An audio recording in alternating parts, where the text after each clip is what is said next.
গঠন এর থেকে শুরু করব। আচ্ছা, তো এই অধ্যায়টা কিন্তু অনেক বড় একটা অধ্যায়, তো আসলে আমাদের কয়েকটা ক্লাস লাগবে। তো এই অধ্যায় হচ্ছে মূলত হচ্ছে কোষ কী, কোষের ভিতরে কী কী অঙ্গাণু আছে, এই অঙ্গাণুগুলোর বর্ণনা, প্লাস হচ্ছে শেষে যে টপিক্সটা সেটা হচ্ছে ডিএনএ আরএনএ, খুবই গুরুত্বপূর্ণ টপিক্স, এগুলো নিয়ে আলোচনা করা হয়েছে। তো আজকে আমরা শুরু করব কোষ থেকে।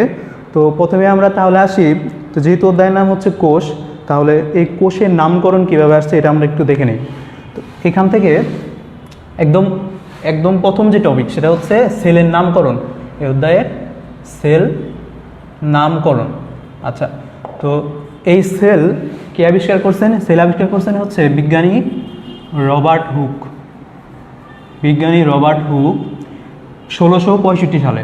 তো তিনি হচ্ছে ল্যাবরেটরিতে কাজ করার সময় উনি কাঠের ছিপি উনি অণুবীক্ষণ যন্ত্রে দেখার পর লক্ষ্য করেন যে ওই ছিপিটা ছোট ছোট ছোট ছোট ক্ষুদ্র ক্ষুদ্র প্রকোষ্ঠ নিয়ে গঠিত।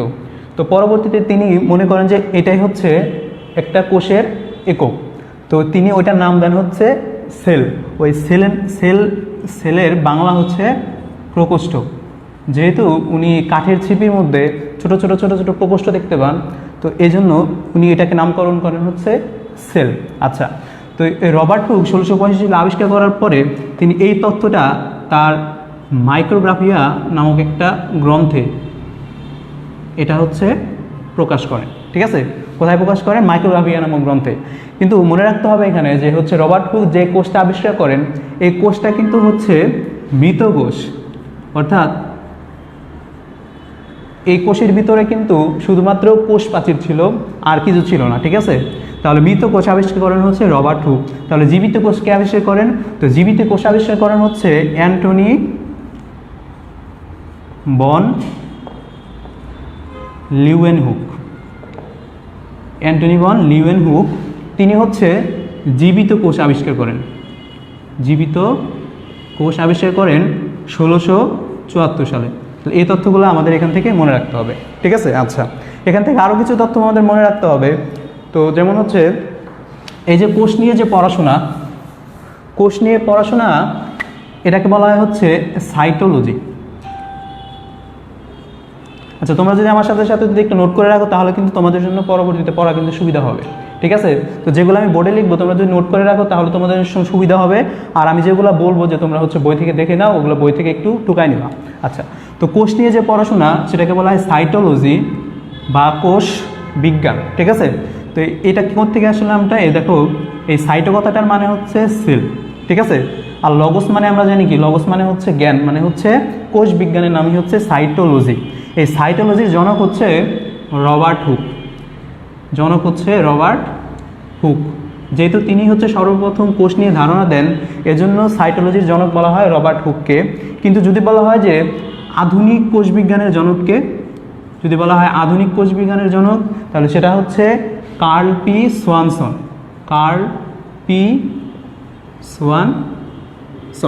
ওকে, তাহলে এটা হচ্ছে আধুনিক কোষ বিজ্ঞানের জনক। আচ্ছা, এখন আমরা জানি যে অনেকগুলা কোষ মিলিত হয়ে 2টা 4টা 5টা 6টা এভাবে হচ্ছে কোষগুলা মিলিত হয়ে তৈরি করা হচ্ছে টিস্যু।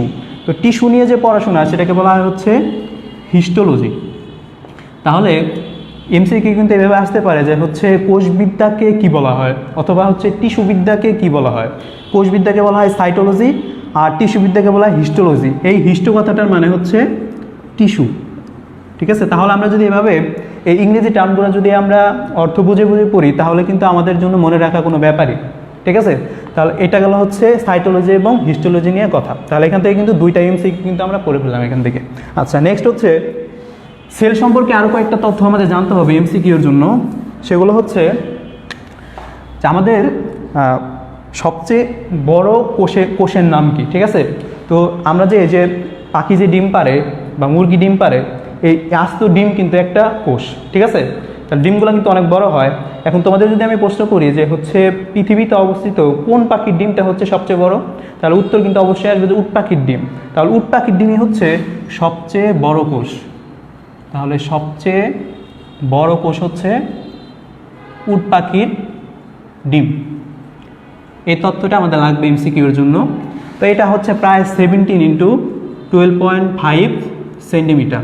ওকে, আচ্ছা, আর সবচেয়ে লম্বা কোষ যদি বলা হয়, সবচেয়ে লম্বা অর্থাৎ দীর্ঘতম কোষ, তো দীর্ঘ কোষ হচ্ছে সবচেয়ে দীর্ঘ বা লম্বা কোষ হচ্ছে মানুষের যে নিউরন থাকে না, মানুষের যে নিউরন বা স্নায়ু কোষ, এগুলা কিন্তু প্রায় 1 মিটারের চেয়ে বেশি লম্বা হতে পারে। যেমন একটা নিউরন হচ্ছে সেটা আমাদের এই স্পাইনাল কর্ডের সুষুম্নাকাণ্ডর এখান থেকে বের হয়ে একদম পায়ের পাতা পর্যন্ত যায়। তাহলে এখান থেকে যদি আমি পায়ের পাতা পর্যন্ত যদি মাপ দেই তাহলে সেটা কিন্তু অবশ্যই 1 মিটারের চেয়ে বড় হবে। ওকে, তাহলে দীর্ঘতম বা লম্বা কোষ হচ্ছে আমাদের স্নায়ু কোষ বা নিউরন।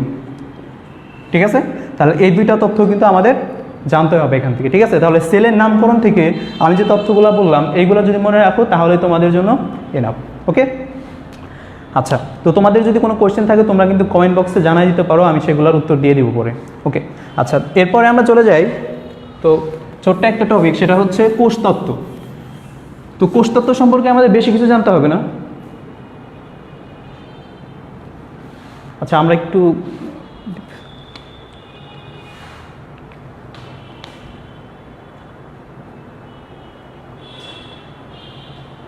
আচ্ছা, তাহলে এরপর আমরা যাব হচ্ছে কোষতত্ত্ব বা সেল থিওরি। কোষতত্ত্ব বা সেল থিওরি। তো কোষতত্ত্ব হচ্ছে এখান থেকে আমরা হচ্ছে 3টা বিজ্ঞানীর নাম পড়তে পারি, আসলে অনেক বিজ্ঞানীর নাম। তো এইখান থেকে বিজ্ঞানীর 3টা নাম হচ্ছে স্লেইডেন, তারপর হচ্ছে সোয়ান এবং হচ্ছে ভার্চু। ওকে, এই 3জন বিজ্ঞানী হচ্ছে কোষতত্ত্ব প্রদান করেন। তো কোষতত্ত্ব আসলে কি? কোষতত্ত্ব হচ্ছে খুবই সহজ একটা বিষয়। কোষতত্ত্ব অনুসারে বলে যে কোষ হচ্ছে একটা জীবদেহের গাঠনিক একক, সাংগঠনিক একক, শারীরবৃত্তিক একক। এরপর হচ্ছে জীবদেহের সকল ধরনের একক, জীবদেহের মৌলিক একক, সব ধরনের এককই হচ্ছে কোষ। ঠিক আছে, অর্থাৎ জীব যেভাবেই কাজ করুক না কেন তার এককই হচ্ছে এই কোষ। এই 3জন বিজ্ঞানী এই কোষতত্ত্বটা প্রদান করেন। তাহলে শুধু আমরা মনে রাখবো যে কোষতত্ত্বটা আসলে কি? কোষতত্ত্ব হচ্ছে যে 3জন বিজ্ঞানী প্রদান করেন, স্লেইডেন, সোয়ান এবং ভার্চু, এবং সব কিছুর এককই হচ্ছে জীবদের সব কিছুর একক হচ্ছে এই কোষ। এটাই হচ্ছে আমাদের কোষতত্ত্ব। ওকে, আচ্ছা, এখন দেখো আমরা খুবই গুরুত্বপূর্ণ একটা টপিক নিয়ে কথা বলবো এখন, সেটা হচ্ছে কোষের প্রকারভেদ। কোষের প্রকারভেদ। আচ্ছা, তো কোষকে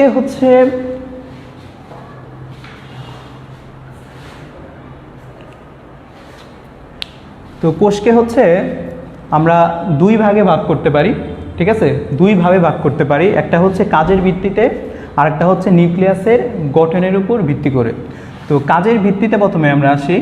প্রথমে হচ্ছে কাজের ভিত্তিতে। আচ্ছা, এরপরে আমরা হচ্ছে নিউক্লিয়াসের গঠনের উপর ভিত্তি করে আমরা হচ্ছে পড়াবো। তো কাজের ভিত্তিতে কোষকে হচ্ছে 2 ভাগে ভাগ করা যায়। একটা হচ্ছে দেহকোষ, আর একটা হচ্ছে জনন কোষ। এবং এটা আমরা হচ্ছে পার্থক্য আকারে পড়বো। যদি আমরা পার্থক্য আকারে পড়ি তাহলে যদি আমরা এক দিকের হচ্ছে বৈশিষ্ট্যগুলো মনে রাখতে পারি তাহলে কিন্তু অপর দিকের বৈশিষ্ট্যগুলো আমরা এমনি মনে রাখতে পারবো। সেজন্য আমরা পার্থক্য আকারে পড়বো। তো দেহকোষ আর জনন কোষ। তো প্রথমে আমরা নামের তাৎপর্যটা দেখে নিই। তো এই দেহকোষের ইংরেজি হচ্ছে সোমাটিক সেল। ওকে, সোমাটিক সেল। আর জনন কোষের ইংরেজি হচ্ছে রিপ্রোডাক্টিভ বা গ্যামিট সেল। ওকে, এখন আসো এই যে সোমাটিক সেল আমি বলছি একটু আগে তোমাদেরকে, যদি ইংরেজি টার্মগুলো যদি আমি অর্থ সহকারে বুঝে পড়ি তাহলে ইংরেজি টার্মগুলো কিন্তু মনে রাখা আমাদের জন্য খুবই সহজ। এই সোমাটিকের যে সোমা অংশটুকু আছে, এই সোমা মানে হচ্ছে বডি বা দেহ। ঠিক আছে, এভাবে কিন্তু নাম আসছে হচ্ছে সোমাটিক। আচ্ছা, তো এটা হচ্ছে পার্থক্য করা হয়েছে হচ্ছে কাজের ভিত্তিতে। তাহলে আমরা প্রথমে পড়ে নেব যে দেহকোষ এবং জনন কোষের কাজ কি। তো দেহকোষের কাজ হচ্ছে নামের মধ্যে আছে। ঠিক আছে, আচ্ছা, তো দেহকোষের প্রথম যে পার্থক্য আসবে সেটা হচ্ছে এই দুইটার কাজ কি। তো এই দেহকোষের কাজ হচ্ছে যে কোনো জীবের অঙ্গ বা দেহ গঠন করা। ঠিক আছে, তাহলে এটা হচ্ছে দেহ বা হচ্ছে দেহ কীভাবে গঠিত হয় সেটা হচ্ছে অঙ্গ, বইয়ের মধ্যে যেটা দেওয়া আছে অঙ্গতন্ত্র দেহ বা অঙ্গ গঠনে সাহায্য করে। ঠিক আছে, এটা হচ্ছে। তাহলে দেহকোষের কাজ হচ্ছে দেহ বা অঙ্গতন্ত্র গঠনে সাহায্য করা। এদিকে হচ্ছে জনন কোষের কাজ হচ্ছে, নামের মধ্যে দেওয়া হচ্ছে জনন, তার মানে সে হচ্ছে জনন কাজে সাহায্য করবে। কিন্তু এখানে মনে রাখতে হবে জনন আবার দুই ধরনের, যৌন জনন আর একটা হচ্ছে অযৌন জনন। এখানে জনন কোষ হচ্ছে অবশ্যই যৌন জননে সাহায্য করে, যৌন জননে সাহায্য করে, ঠিক আছে। তাহলে এটা গেল হচ্ছে আমাদের প্রথম পার্থক্য। এরপরে দ্বিতীয় পার্থক্য আসবে যে এই কোষগুলা দেহকোষ এবং জনন কোষ কোন প্রক্রিয়ায় এর সংখ্যা বৃদ্ধি, ঠিক আছে। তো দেহকোষ হচ্ছে, এই দেহকোষ হচ্ছে মাইটোসিস প্রক্রিয়ায়, মাইটোসিস কোষ বিভাজন প্রক্রিয়ায় সংখ্যা বৃদ্ধি করে, মাইটোসিস প্রক্রিয়ায় এরা হচ্ছে সংখ্যা বৃদ্ধি করে, ঠিক আছে। দ্বিতীয় নাম্বার পার্থক্য, এদিকে জনন কোষ হচ্ছে মায়োসিস প্রক্রিয়ায় সংখ্যা বৃদ্ধি করে, ঠিক আছে। মায়োসিস প্রক্রিয়ায় সংখ্যা বৃদ্ধি করে, মায়োসিস প্রক্রিয়ায় সংখ্যা বৃদ্ধি করে, ওকে। এটা গেল 2 নম্বর পার্থক্য। এরপরে এই দেহকোষ, তো দেহকোষের যে ক্রোমোজোমগুলো থাকে এই ক্রোমোজোমগুলো কেমন, এটা কি হ্যাপ্লয়েড না ডিপ্লয়েড, এই এই এই বৈশিষ্ট্যের উপর ভিত্তি করে কি পার্থক্য আসে। তো দেহকোষ যে সমস্ত উন্নত শ্রেণীর উদ্ভিদ আছে, উন্নত শ্রেণীর উদ্ভিদে এই দেহকোষটা হচ্ছে ডিপ্লয়েড, উন্নত শ্রেণীতে এরা হচ্ছে ডিপ্লয়েড। আচ্ছা, ডিপ্লয়েড মানে কি? ডিপ্লয়েড মানে হচ্ছে যে ক্রোমোজোমটা হচ্ছে জোড়ায়। তৃতীয় পার্থক্য বলতেছিলাম যে হচ্ছে দেহকোষ হচ্ছে উন্নত শ্রেণীতে এরা হচ্ছে ডিপ্লয়েড। এখানে ডিপ্লয়েড মানে কি?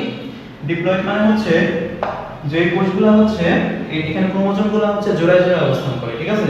জোড়ায় জোড়ায় বলতে এভাবে লেখা হয় 2n, এন দ্বারা হচ্ছে একটা ক্রোমোজোম সংখ্যা এবং সেটা হচ্ছে এখানে জোড়ায় জোড়ায় থাকে। তার মানে এখানে হচ্ছে ডিপ্লয়েড, এরা হচ্ছে ডিপ্লয়েড। আচ্ছা, আমি এখানে বলছি হচ্ছে উন্নত শ্রেণীতে, তাহলে নিম্নতম শ্রেণীতে কেমন থাকে এটা কিন্তু আমাদের জানতে হবে, এটা আমি একটু পরে বলতেছি, ঠিক আছে। আচ্ছা, এই পাশে আসি আমরা, এই পাশে হচ্ছে জনন কোষ। তো জনন কোষ হচ্ছে অলওয়েজ হ্যাপ্লয়েড, ঠিক আছে। তাহলে এরা হচ্ছে হ্যাপ্লয়েড। এখন আসো আমাদের এখানে বুঝতে হবে যে হচ্ছে এখানে হ্যাপ্লয়েড মেইন সংখ্যক ক্রোমোজোম কিভাবে তৈরি হয়। তো আমি দেখো 2 নম্বর পার্থক্যের বেলায় বলছি যে এরা হচ্ছে মায়োসিস প্রক্রিয়ায় বিভাজিত হয়, তাই না। তো মায়োসিস প্রক্রিয়ায় কোন কোষে বিভাজিত হয়? সাধারণত কি হয়, একটা কোষ হচ্ছে ডিপ্লয়েড থাকে, অর্থাৎ সেটা হচ্ছে দেহকোষী থাকে, ঠিক আছে, ডিপ্লয়েড থাকে। সেই কোষে যখন মায়োসিস প্রক্রিয়ায় বিভাজিত হয় তখন এই ক্রোমোজোম সংখ্যা অর্ধেক হয়ে যায়, 2n থেকে হয়ে যায় হচ্ছে n সংখ্যক ক্রোমোজোম, ঠিক আছে। তার মানে মায়োসিস প্রক্রিয়ায় বিভাজনের মাধ্যমে কিন্তু এরা হ্যাপ্লয়েড কোষে পরিণত হয়, ঠিক আছে। তাহলে দুইটা পার্থক্য কিন্তু আমরা একসাথে মনে রাখতে পারি, ওকে। আবার এই পাশে আমি বলছিলাম যে এই দেহকোষের হচ্ছে উন্নত শ্রেণীতে হচ্ছে ডিপ্লয়েড, ঠিক আছে। কিন্তু নিম্নতর শ্রেণীতে, এটা কিন্তু আমাদের মাথায় রাখতে হবে, নিম্নতর শ্রেণীতে এরা কিন্তু আবার হ্যাপ্লয়েড, ঠিক আছে। নিম্নতর শ্রেণী কারা? নিম্ন শ্রেণীর উদ্ভিদ কারা বলতো দেখি? নিম্ন শ্রেণীর উদ্ভিদ হচ্ছে যেমন হচ্ছে শৈবাল, ছত্রাক, তারপর হচ্ছে ব্যাকটেরিয়া, এরা কিন্তু সবাই হচ্ছে হ্যাপ্লয়েড, ঠিক আছে। এরা হচ্ছে সবাই, এদের দেহকোষ হচ্ছে হ্যাপ্লয়েড, এটা কিন্তু মাথায় রাখতে হবে, ওকে। তাহলে আমার মনে হয় তোমরা একটু হচ্ছে উঠাইছো, আমি একটু কেটে দিচ্ছি, 4 নম্বর পয়েন্টে আমরা যাব। তো 4 নম্বর পয়েন্ট আসবে যে উদাহরণ, ঠিক আছে। তো উদাহরণ খুবই সহজ। তো দেহকোষের উদাহরণ কি? দেহকোষের উদাহরণ হচ্ছে যে দেখো উদ্ভিদের সমস্ত দেহই কিন্তু হচ্ছে দেহকোষ দিয়ে গঠিত। উদ্ভিদের সমস্ত অঙ্গ, যেমন হচ্ছে তোমার পাতা, তারপর হচ্ছে কাণ্ড। আবার আমি যদি আমাদের প্রাণীদেহের কথা চিন্তা করি, আমাদের প্রাণীদেহে মানুষের কথা যদি চিন্তা করি, মানুষের মধ্যে যে সমস্ত কোষ আছে, যেমন হচ্ছে তোমার আমি যদি বলি রেড ব্লাড সেল বা লোহিত রক্তকণিকা বা হচ্ছে ডব্লিউবিসি বা হোয়াইট ব্লাড সেল, এগুলো কিন্তু সবাই হচ্ছে দেহকোষের অন্তর্গত, ওকে। আর এইদিকে জনন কোষের অন্তর্গত হচ্ছে উদাহরণ হচ্ছে যেমন হচ্ছে ডিম্বাণু এবং শুক্রাণু, ডিম্বাণু এবং শুক্রাণু। ডিম্বাণু আর শুক্রাণু সবাই কিন্তু হচ্ছে হ্যাপ্লয়েড। তার মানে আমি যদি তোমাকে এখানে প্রশ্ন করি যে হচ্ছে মানুষের শুক্রাণুতে ক্রোমোজোম সংখ্যা কত, মানুষের শুক্রাণুতে ক্রোমোজোম সংখ্যা কত, খুবই গুরুত্বপূর্ণ একটা প্রশ্ন। তাহলে আমরা জানি যে মানুষের একটা পূর্ণাঙ্গ একটা কোষে ক্রোমোজোম থাকে হচ্ছে 23 জোড়া, তাই না, 23 জোড়া।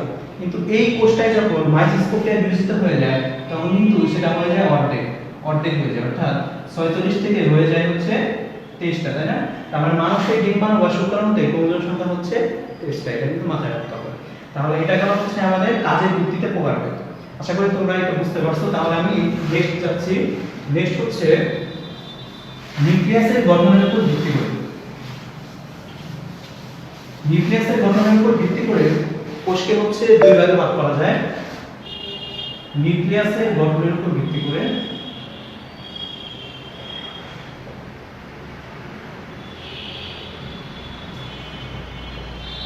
একটা হচ্ছে আদি কোষ, একটা হচ্ছে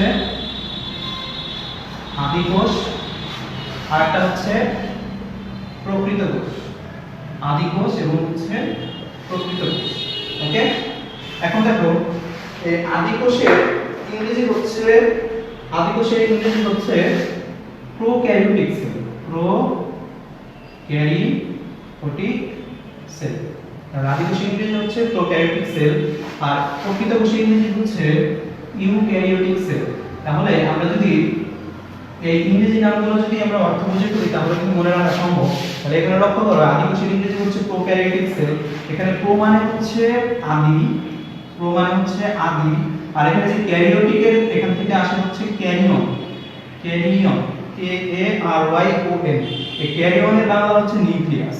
তার মানে আদি কোষে হচ্ছে আদি নিউক্লিয়াস থাকে, অর্থাৎ এটা হচ্ছে একটা আদি নিউক্লিয়াস যুক্ত কোষ। ঠিক আছে, আদি কোষ বা প্রোক্যারিওটিক সেল। আর এইদিকে হচ্ছে ইউক্যারিওটিক সেলের যে এই ইউ মানে হচ্ছে গুড বা ভালো বা প্রকৃত। ওকে, আর এই ক্যারিয়ন মানে আমরা কি বললাম একটু আগে, নিউক্লিয়াস। তার মানে হচ্ছে এখানে হচ্ছে ভালো নিউক্লিয়াস যুক্ত কোষ থাকবে, অর্থাৎ এখানে যে নিউক্লিয়াসটা থাকবে সেই নিউক্লিয়াসটা হচ্ছে সুগঠিত থাকবে। ওকে, এখন আসো আমরা পার্থক্য আকারে যেহেতু করতেছি, তাহলে প্রথম পার্থক্য আমরা দেখতে পাই এখানে, আমি একটু মুছে দিচ্ছি, যে আদি কোষে হচ্ছে প্রকৃত নিউক্লিয়াস থাকে না। ঠিক আছে, তার মানে এখানে আমরা লিখতে পারি যে এখানে হচ্ছে প্রকৃত নিউক্লিয়াস থাকে। ঠিক আছে, ওকে। আর এই পাশে তাহলে কি হবে, এই পাশে হচ্ছে প্রকৃত নিউক্লিয়াস এখানে হচ্ছে থাকবে, প্রকৃত নিউক্লিয়াস থাকে। এখন দেখো আমি বললাম যে প্রকৃত নিউক্লিয়াস বলতে আসলে কি বোঝায়? প্রকৃত নিউক্লিয়াস বলতে বোঝায় যে যদি এটা আমার হচ্ছে একটা নিউক্লিয়াসের হচ্ছে দ্বিস্তরী একটা আবরণ থাকে, এই হচ্ছে দ্বিস্তরী আবরণ বা নিউক্লিয়ার মেমব্রেন, এরপর ভিতরে থাকে হচ্ছে নিউক্লিয়াসের সাথে যুক্ত থাকে হচ্ছে ক্রোমোজোম, এই হচ্ছে ক্রোমোজোম, এবং তরল পদার্থ থাকে সেটাকে বলা হয় নিউক্লিওপ্লাজম। তার মানে আমি বললাম কি বাইরে থেকে হচ্ছে নিউক্লিয়ার মেমব্রেন, নিউক্লিওলাস, এটা হচ্ছে ক্রোমোজোম বা ক্রোমাটিন তন্তু, এবং তরল পদার্থ এটার নাম হচ্ছে নিউক্লিওপ্লাজম। যদি কোনো একটা নিউক্লিয়াসে চারটা উপাদান থাকে তাহলে সেটাই হচ্ছে প্রকৃত নিউক্লিয়াস। ঠিক আছে, তার মানে প্রকৃত কোষে এরকম একটা নিউক্লিয়াস থাকে, কিন্তু আদি কোষে এরকম নিউক্লিয়াস থাকে না। তো সেখানে সাধারণত নিউক্লিয়ার এনভেলপ থাকে না, অর্থাৎ নিউক্লিয়ার মেমব্রেন থাকে না। ঠিক আছে, এখানে হচ্ছে নিউক্লিওলাসও থাকে না, শুধুমাত্র এখানে হচ্ছে এই যে ক্রোমোজোমাল বস্তু, এই ক্রোমোজোমাল বস্তু শুধুমাত্র এখানে। ঠিক আছে, ওকে, এটা গেল হচ্ছে প্রথম পার্থক্য। এরপরে এখানে তো প্রকৃত নিউক্লিয়াস থাকেই না, এবং এখানে হচ্ছে অন্য কোনো সুগঠিত অঙ্গাণু থাকে না, শুধুমাত্র রাইবোজোম বাদে। তার মানে হচ্ছে এখানে রাইবোজোম বাদে আর কোনো অঙ্গাণু থাকে না। তাহলে শুধুমাত্র কি থাকে? শুধুমাত্র রাইবোজোম। ঠিক আছে, আচ্ছা, তাহলে এই পাশে কি হবে? এই পাশে হচ্ছে রাইবোজোম তো থাকে এবং অন্যান্য অঙ্গাণু থাকে, তার মানে হচ্ছে সকল অঙ্গাণু এখানে হচ্ছে উপস্থিত, সকল অঙ্গাণু থাকে। ওকে, আচ্ছা, এখন দেখো এখানে যে রাইবোজোমটা থাকে, এই চারিপাশে যে রাইবোজোমটা থাকে, এই রাইবোজোম কিন্তু আবার রাইবোজোম হচ্ছে দুই ধরনের, একটা হচ্ছে 70S রাইবোজোম, আর একটা হচ্ছে রাইবোজোম হচ্ছে দুই ধরনের, 70S আর হচ্ছে 80S। 70S আর হচ্ছে 80S, এই দুইটার মধ্যে এই 70S টা হচ্ছে, এই 80S টা হচ্ছে উন্নত এবং এই 70S টা হচ্ছে অনুন্নত। ঠিক আছে, যেহেতু আদি কোষটা হচ্ছে একটা অনুন্নত কোষ, তো এই আদি কোষে রাইবোজোম থাকবে হচ্ছে 70S। তার মানে এখানে রাইবোজোমটা কোন ধরনের? 70S ধরনের রাইবোজোম হচ্ছে 70S। এবং প্রকৃত কোষে হচ্ছে রাইবোজোমটা কেমন, সেটা হচ্ছে 80S। ওকে, এটা গেল হচ্ছে 3 নম্বর পার্থক্য। এরপরে 4 নম্বর পার্থক্যের ক্ষেত্রে আমরা আসি। তো 4 নম্বর পার্থক্য আসবে যে এখানে যে ডিএনএটা থাকে, এখানে যে এই নিউক্লিয়াস মানে ক্রোমোজোমের মধ্যে যে ডিএনএটা থাকে, ডিএনএটা কেমন থাকে? ঠিক আছে, তো আদি কোষের মধ্যে যে ডিএনএটা থাকে, এই ডিএনএটা হচ্ছে বৃত্তাকার, এই ডিএনএটা হচ্ছে বৃত্তাকার। ঠিক আছে, বৃত্তাকার কেমন? এরকম একটা ডিএনএ থাকে, এরকম একটা ডিএনএ থাকে, সেটাকে সাধারণত হচ্ছে আমরা কি বলি প্লাজমিড। ঠিক আছে, এই ডিএনএটা হচ্ছে বৃত্তাকার। এবং প্রকৃত কোষের যে ডিএনএ, এই ডিএনএটা হচ্ছে কিরকম থাকে? সূত্রাকার। সূত্রাকার কিরকম থাকে? এইরকম, এরকম এরকম সূত্রাকার হচ্ছে ডিএনএ থাকে। ঠিক আছে, তাহলে এই চারটা পার্থক্য গেল। আমরা 5 নম্বর পার্থক্যে চলে যাব। তো আমরা আশা করি তোমরা এগুলো উঠাইছো, আমি হচ্ছে উপরে মুছে দিচ্ছি। ঠিক আছে, আচ্ছা, তাহলে 5 নম্বর পার্থক্য আসবে, এই যে বললাম ডিএনএ, ডিএনএ, তো ডিএনএ যেখানে থাকে আদি কোষ বা প্রকৃত কোষে, সেই স্থানটার নাম কি সেটা আসবে পার্থক্য। তো আদি কোষে ডিএনএ অবস্থানকারী অংশকে বলা হয় হচ্ছে নিউক্লিয়য়েড। ডিএনএ অবস্থানকারী অংশকে বলে বা স্থানকে বলে নিউক্লিয়য়েড।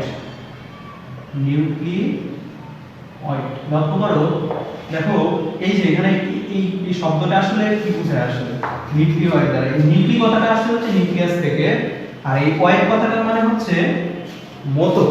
অর্থাৎ এখানে কিন্তু নিউক্লিয়াস থাকে না, আমরা কিন্তু প্রথম পার্থক্যে পড়ে আসছি, কিন্তু যেখানে ডিএনএ অবস্থান করে সেটা হচ্ছে নিউক্লিয়াসের মতো, এজন্যই নামকরণ করা হচ্ছে নিউক্লিয়য়েড। ঠিক আছে, এটা কিন্তু নিউক্লিয়াস না, এটা হচ্ছে নিউক্লিয়য়েড। আচ্ছা, এবং প্রকৃত কোষে যেখানে ডিএনএ অবস্থান করে সেটাকে কি বলা হয়? নিউক্লিয়াস।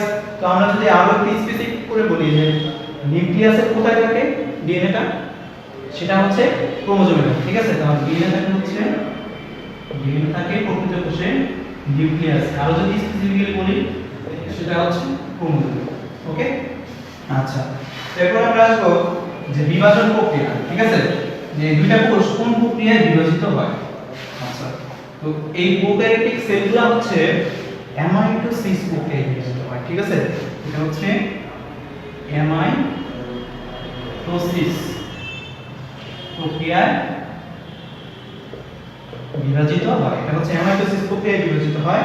আর প্রকৃত কোষগুলো হচ্ছে মাইটোসিস প্রক্রিয়ায় বিভাজিত হতে পারে যদি প্রকৃত কোষগুলো যদি দেহকোষ হয় তাহলে সেটা হচ্ছে মাইটোসিস প্রক্রিয়ায় বিভাজিত হবে। আর যদি প্রকৃত কোষগুলো যদি হয় হচ্ছে জনন কোষ, তাহলে সেগুলো হচ্ছে মায়োসিস প্রক্রিয়ায় বিভাজিত হবে। তাহলে মাইটোসিস এবং মায়োসিস এই দুই প্রক্রিয়ায় বিভাজিত হবে।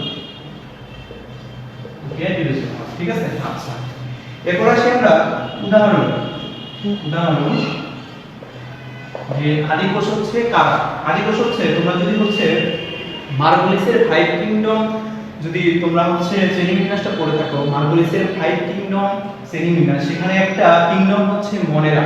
ঠিক আছে, মনেরা, ওই মনেরা কিংডমের সকল প্রাণী হচ্ছে বা সকল জীবই হচ্ছে আদি কোষ।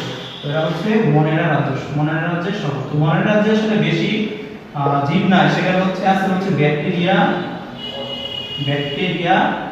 এবং হচ্ছে সায়ানোব্যাকটেরিয়া। ব্যাকটেরিয়া এবং সায়ানোব্যাকটেরিয়া দুইটাই হচ্ছে থাকে। ঠিক আছে, সায়ানোব্যাকটেরিয়া বা হচ্ছে নীলাভ সবুজ শৈবাল, এই দুইটা হচ্ছে আদি কোষের উদাহরণ। ওকে, আর এইদিকে উদাহরণ হচ্ছে প্রকৃত কোষের উদাহরণ কারা? প্রকৃত কোষের উদাহরণ হচ্ছে, তার মানে এগুলা বাদে যা আছে, যেমন হচ্ছে শৈবাল, ছত্রাক, আবিতবীজ উদ্ভিদ, লগ্নবীজ উদ্ভিদ যা আছে সব হচ্ছে এই প্রকৃত কোষের উদাহরণ। ঠিক আছে, আচ্ছা, এরপর আসো আমরা লাস্ট একটা পার্থক্য করব, সেটা হচ্ছে এদের শ্বসন কিভাবে হয়। 8 নম্বর পার্থক্য হচ্ছে শ্বসন। তো আদি কোষে হচ্ছে সবসময় অবাধ শ্বসন হয়। এখন তোমরা যদি আমি প্রশ্ন করি যে শ্বসন উদ্ভিদের সাধারণত কোন অঙ্গে সাধারণত হয়, এটা যদি আমি প্রশ্ন করি তাহলে কিন্তু তোমরা অবশ্যই বলবা সেটা হচ্ছে মাইটোকন্ড্রিয়া, তাই না? তাহলে মাইটোকন্ড্রিয়ায় হচ্ছে শ্বসন ঘটে সাধারণত। কিন্তু যে সমস্ত কোষের হচ্ছে মাইটোকন্ড্রিয়া থাকে না, তারা কিভাবে শ্বসন করে? তারা হচ্ছে শ্বসন করে হচ্ছে সাধারণত প্লাজমা মেমব্রেন দিয়ে। ঠিক আছে, প্লাজমা মেমব্রেন বা কোষঝিল্লি দিয়ে। তো যাদের ক্ষেত্রে মাইটোকন্ড্রিয়া থাকে না, তারা হচ্ছে অক্সিজেন ব্যবহার করতে পারে না। যেহেতু অক্সিজেন ব্যবহার করতে পারে না, সেই শ্বসনকে বলা হচ্ছে অবাধ শ্বসন। তো আদি কোষগুলো এখানে তো মাইটোকন্ড্রিয়া থাকে না, তো এরা হচ্ছে কোন প্রক্রিয়া শোষণ করবে? অবাধ শ্বসন। তার মানে এখানে হচ্ছে অবাধ শ্বসন ঘটে। আর প্রকৃত কোষে যেহেতু মাইটোকন্ড্রিয়া থাকে, তার মানে এখানে হচ্ছে 8 নম্বর পয়েন্ট আসবে, এটা হচ্ছে এখানে হচ্ছে সবাধ শ্বসন ঘটে। ওকে, তাহলে এই যে 8টা পার্থক্য তোমরা যদি হচ্ছে একটা একদিকে হচ্ছে পার্থক্যগুলো মনে রাখি, পয়েন্টগুলো মনে রাখি, তাহলে কিন্তু অপর পাশে আমার পয়েন্টগুলো কিন্তু সহজে মনে রাখা সম্ভব। ওকে, তাহলে এই গেল হচ্ছে আমাদের কোষের প্রকারভেদ। আচ্ছা, এখন আমরা নেক্সট টপিকে যাব। নেক্সট টপিক হচ্ছে আমাদের কোষের গঠন। কোষের গঠন। আচ্ছা, তো কোষের গঠন, তো একটা কোষের মধ্যে আসলে কি কি থাকে সেটা আমরা একটু দেখব। তো ধরো এটা হচ্ছে একটা কোষ, এটা হচ্ছে একটা কোষ, অর্থাৎ এটা একটা উদ্ভিদ কোষ, কিন্তু অবশ্যই এটা একটা উদ্ভিদ কোষ। উদ্ভিদ কোষের একদম বাইরে থাকে হচ্ছে কোষ প্রাচীর। তাহলে এটা হচ্ছে কোষ প্রাচীর, একদম বাইরে থাকে হচ্ছে কোষ প্রাচীর, ঠিক আছে, এবং ভিতরে হচ্ছে বাকি সমস্ত উপাদান থাকে, ঠিক আছে। তার মানে আমরা এই কোষটাকে দুই ভাগে ভাগ করতে পারি, দুইটা অংশে ভাগ করতে পারি। একটা হচ্ছে বললাম কোষ প্রাচীর, কি কোষ প্রাচীর, কোষ প্রাচীর, এবং বাকি যে অংশটা, অর্থাৎ কোষ প্রাচীর বাদ দিলে, অর্থাৎ এই কোষ প্রাচীর যদি আমি বাদ দেই, কোষ প্রাচীর যদি আমি বাদ দেই, তাহলে বাকি যে অংশটুকু থাকবে এটাকে বলা হয় হচ্ছে প্রোটোপ্লাস্ট। তাহলে বাকি অংশটুকু কি বলা হয়? প্রোটোপ্লাস্ট। তাহলে আমরা দুই অংশে ভাগ করলাম, কোষ প্রাচীর এবং প্রোটোপ্লাস্ট। ওকে, এবং আমাদের একটু মাথায় রাখতে হবে যে এই কোষ প্রাচীর যেটা বাইরে ছিল আমি কেটে দিয়েছি, কোষ প্রাচীর হচ্ছে উদ্ভিদের একটা জড় বস্তু। কোষ প্রাচীর হচ্ছে একটা জড় বস্তু। কোষ প্রাচীর চলে গেল, এখন আসো প্রোটোপ্লাস্ট। এই প্রোটোপ্লাস্টের মধ্যে কি কি থাকে? তো প্রোটোপ্লাস্টের মধ্যে বাইরে থাকে হচ্ছে কোষ ঝিল্লি, তারপরে থাকে হচ্ছে উদ্ভিদের বেলায় একটা বড় একটা কোষ ভবন থাকে, এবং নিউক্লিয়াস থাকে, এবং বাকি অঙ্গাণুগুলো কিন্তু ছড়ায় ছিটা সমস্ত কোষে, ঠিক আছে। আচ্ছা, তাহলে এই সমস্তটাই হচ্ছে প্রোটোপ্লাস্ট। প্রোটোপ্লাস্টকে আমরা ভাগ করব, তো প্রোটোপ্লাস্টের মধ্যে অনেক জড় পদার্থ থাকে, বিভিন্ন ধরনের মিশ্রিত পদার্থ, বিভিন্ন ধরনের সঞ্চিত পদার্থ, বিভিন্ন ধরনের বর্জ্য পদার্থ থাকে। এগুলো তো বর্জ্য পদার্থ, অর্থাৎ এগুলো হচ্ছে নির্জীব বস্তু। কোষের মধ্যে বিভিন্ন নির্জীব বস্তু থাকে, আর নির্জীব বস্তু বাদে বাকি যে সমস্ত অংশটা এটা হচ্ছে সজীব বস্তু। তাহলে আমরা প্রোটোপ্লাস্টকে দুই অংশে ভাগ করতে পারি, একটা হচ্ছে নির্জীব বস্তু, নির্জীব, আর হচ্ছে সজীব। এই যে সজীব বস্তু, এই সজীব বস্তুকে বলা হচ্ছে প্রোটোপ্লাজম। এই সজীব বস্তুর নাম হচ্ছে প্রোটোপ্লাজম, ঠিক আছে। তার মানে দেখো প্রোটোপ্লাজম আর প্রোটোপ্লাস্ট কিন্তু এক কথা না, ঠিক আছে। আমরা যদি একটু যোগ বিয়োগ করে দেখো, তাহলে প্রোটোপ্লাস্ট থেকে যদি আমরা নির্জীব বস্তু বাদ দেই, তাহলে আমরা পেয়ে যাব হচ্ছে প্রোটোপ্লাজম, ঠিক আছে। প্রোটোপ্লাস্ট থেকে আমরা নির্জীব বস্তু বাদ দিলে হয়ে গেল হচ্ছে প্রোটোপ্লাজম। এখন আসো এই নির্জীব বস্তুর মধ্যে কি কি থাকে? তো নির্জীব বস্তুর মধ্যে থাকে হচ্ছে তিনটা জিনিস, একটা হচ্ছে বর্জ্য পদার্থ, ঠিক আছে, মিশ্রিত পদার্থ, সঞ্চিত পদার্থ, এবং হচ্ছে মিশ্রিত পদার্থ। আমরা মনে রাখবো বসনি, ঠিক আছে। বসনি বর্জ্য পদার্থ, সঞ্চিত পদার্থ এবং মিশ্রিত পদার্থ।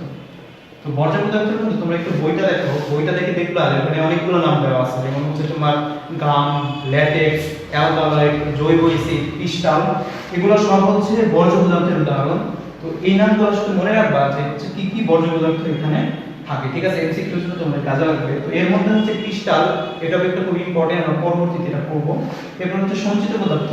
তো সঞ্চিত পদার্থ অর্থাৎ সঞ্চিত খাদ্য, আমাদের জীবতে তিন ধরনের খাবার হচ্ছে জমা থাকতে পারে, একটা হচ্ছে কার্বোহাইড্রেট, একটা হচ্ছে প্রোটিন এবং লিপিড।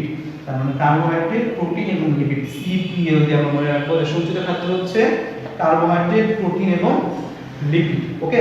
আচ্ছা, এখন আসলে হচ্ছে নিশ্চিত পদার্থ। তো নিশ্চিত পদার্থ প্রথমে আমরা মনে রাখবো নি দিয়ে মনে রাখবো, নিফেন, দেখো নিফেন। তার মানে হচ্ছে এখানে পি দিয়ে হচ্ছে পিগমেন্ট, তোমরা যদি বইটা একটু মিলায় নাও, পি দিয়ে হচ্ছে পিগমেন্ট, এইচ দিয়ে হচ্ছে হরমোন, ই দিয়ে হচ্ছে এনজাইম, এন দিয়ে হচ্ছে নেকটার। তার মানে নিফেন দিয়ে আমরা মনে রাখবো নিঃসৃত পদার্থ, পিগমেন্ট, হরমোন, এনজাইম এবং নেকটার। এই চারটা হচ্ছে নিঃসৃত পদার্থের উদাহরণ, ওকে। তাহলে এইগুলো হচ্ছে আমাদের নির্জীব পদার্থ। তার মানে আমি এখন নির্জীব পদার্থটা বাদ দিলাম, কারণ নির্জীব পদার্থ আমাদের পড়া শেষ। নির্জীব পদার্থগুলো কেটে দিলাম, আর বাকি যে অংশটুকু থাকলো সেটাকে কি বলা হয়, সেটাকে বলা হচ্ছে প্রোটোপ্লাজম। ওকে, এখন আমরা বলবো হচ্ছে প্রোটোপ্লাজম নিয়ে। তো প্রোটোপ্লাজম, এটা হচ্ছে প্রোটোপ্লাজম। প্রোটোপ্লাজমের মধ্যে কি থাকে? প্রোটোপ্লাজমের একদম বাইরে যেটা, এটা হচ্ছে কোষ ঝিল্লি। ওকে, তাহলে প্রথম অংশ আসবে হচ্ছে কোষ ঝিল্লি, কোষ ঝিল্লি, এবং ভিতরে দেখেন কি সুন্দর একটা নিউক্লিয়াস আছে, তাই না? তারপরে হচ্ছে নিউক্লিয়াস, নিউক্লিয়াস।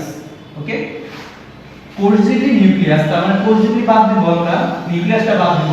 এই কোষ ঝিল্লি এবং নিউক্লিয়াস যদি আমরা বাদ দেই, এই কোষ ঝিল্লিটা আমি বাদ দিলাম, কোষ ঝিল্লি আমি বাদ দিলাম, নিউক্লিয়াসও বাদ দিলাম, তার মানে কোষ ঝিল্লি আর নিউক্লিয়াস বাদে বাকি যে সমস্ত অংশটুকু থাকলো এটাকে বলা হচ্ছে সাইটোপ্লাজম।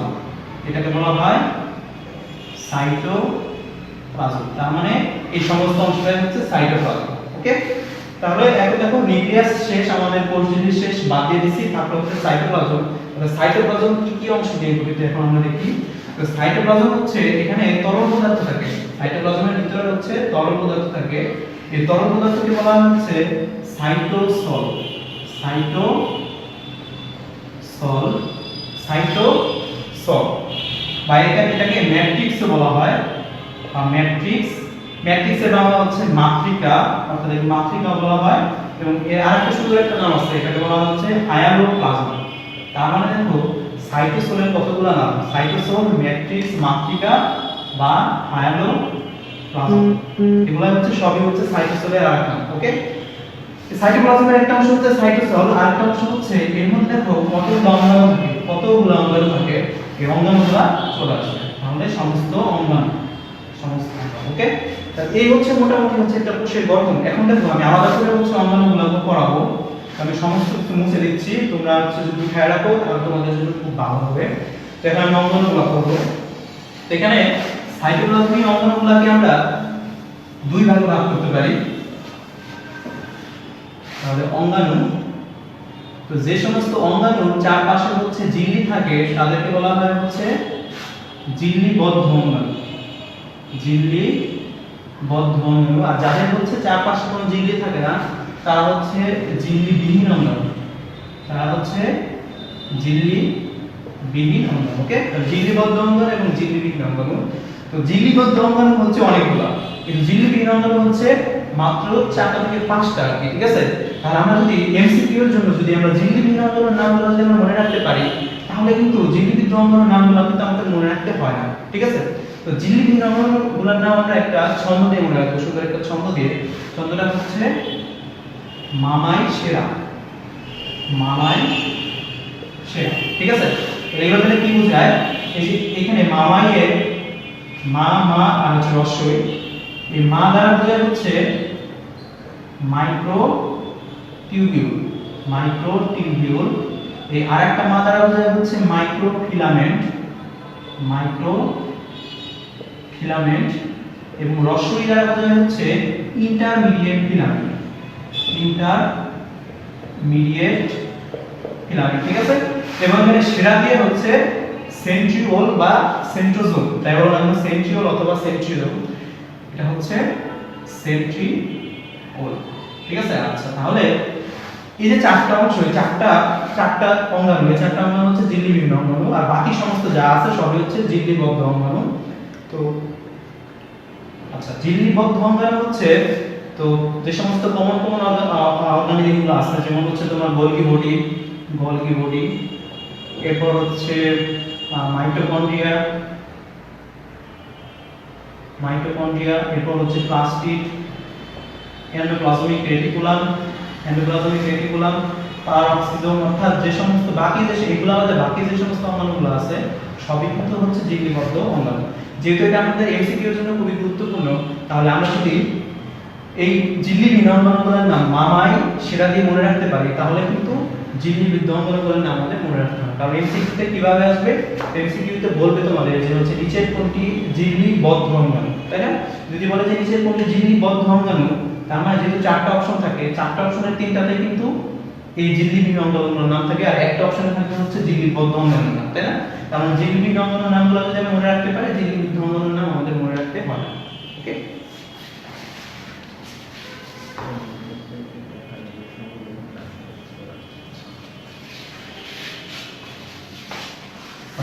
তোমরা এটা একটু উঠে নাও, ঝিল্লি বন্ধন আর হচ্ছে ঝিল্লি দ্বিবন্ধন। তাহলে তোমরা যদি এইটুকু যদি লিখে রাখো, মামাই সেরা, এবং মামা দিয়ে কি কি বোঝায়, মাইক্রোটিউবিউল, মাইক্রোফিলামেন্ট, ইন্টারমিডিয়েট ফিলামেন্ট এবং হচ্ছে সেন্ট্রিওল।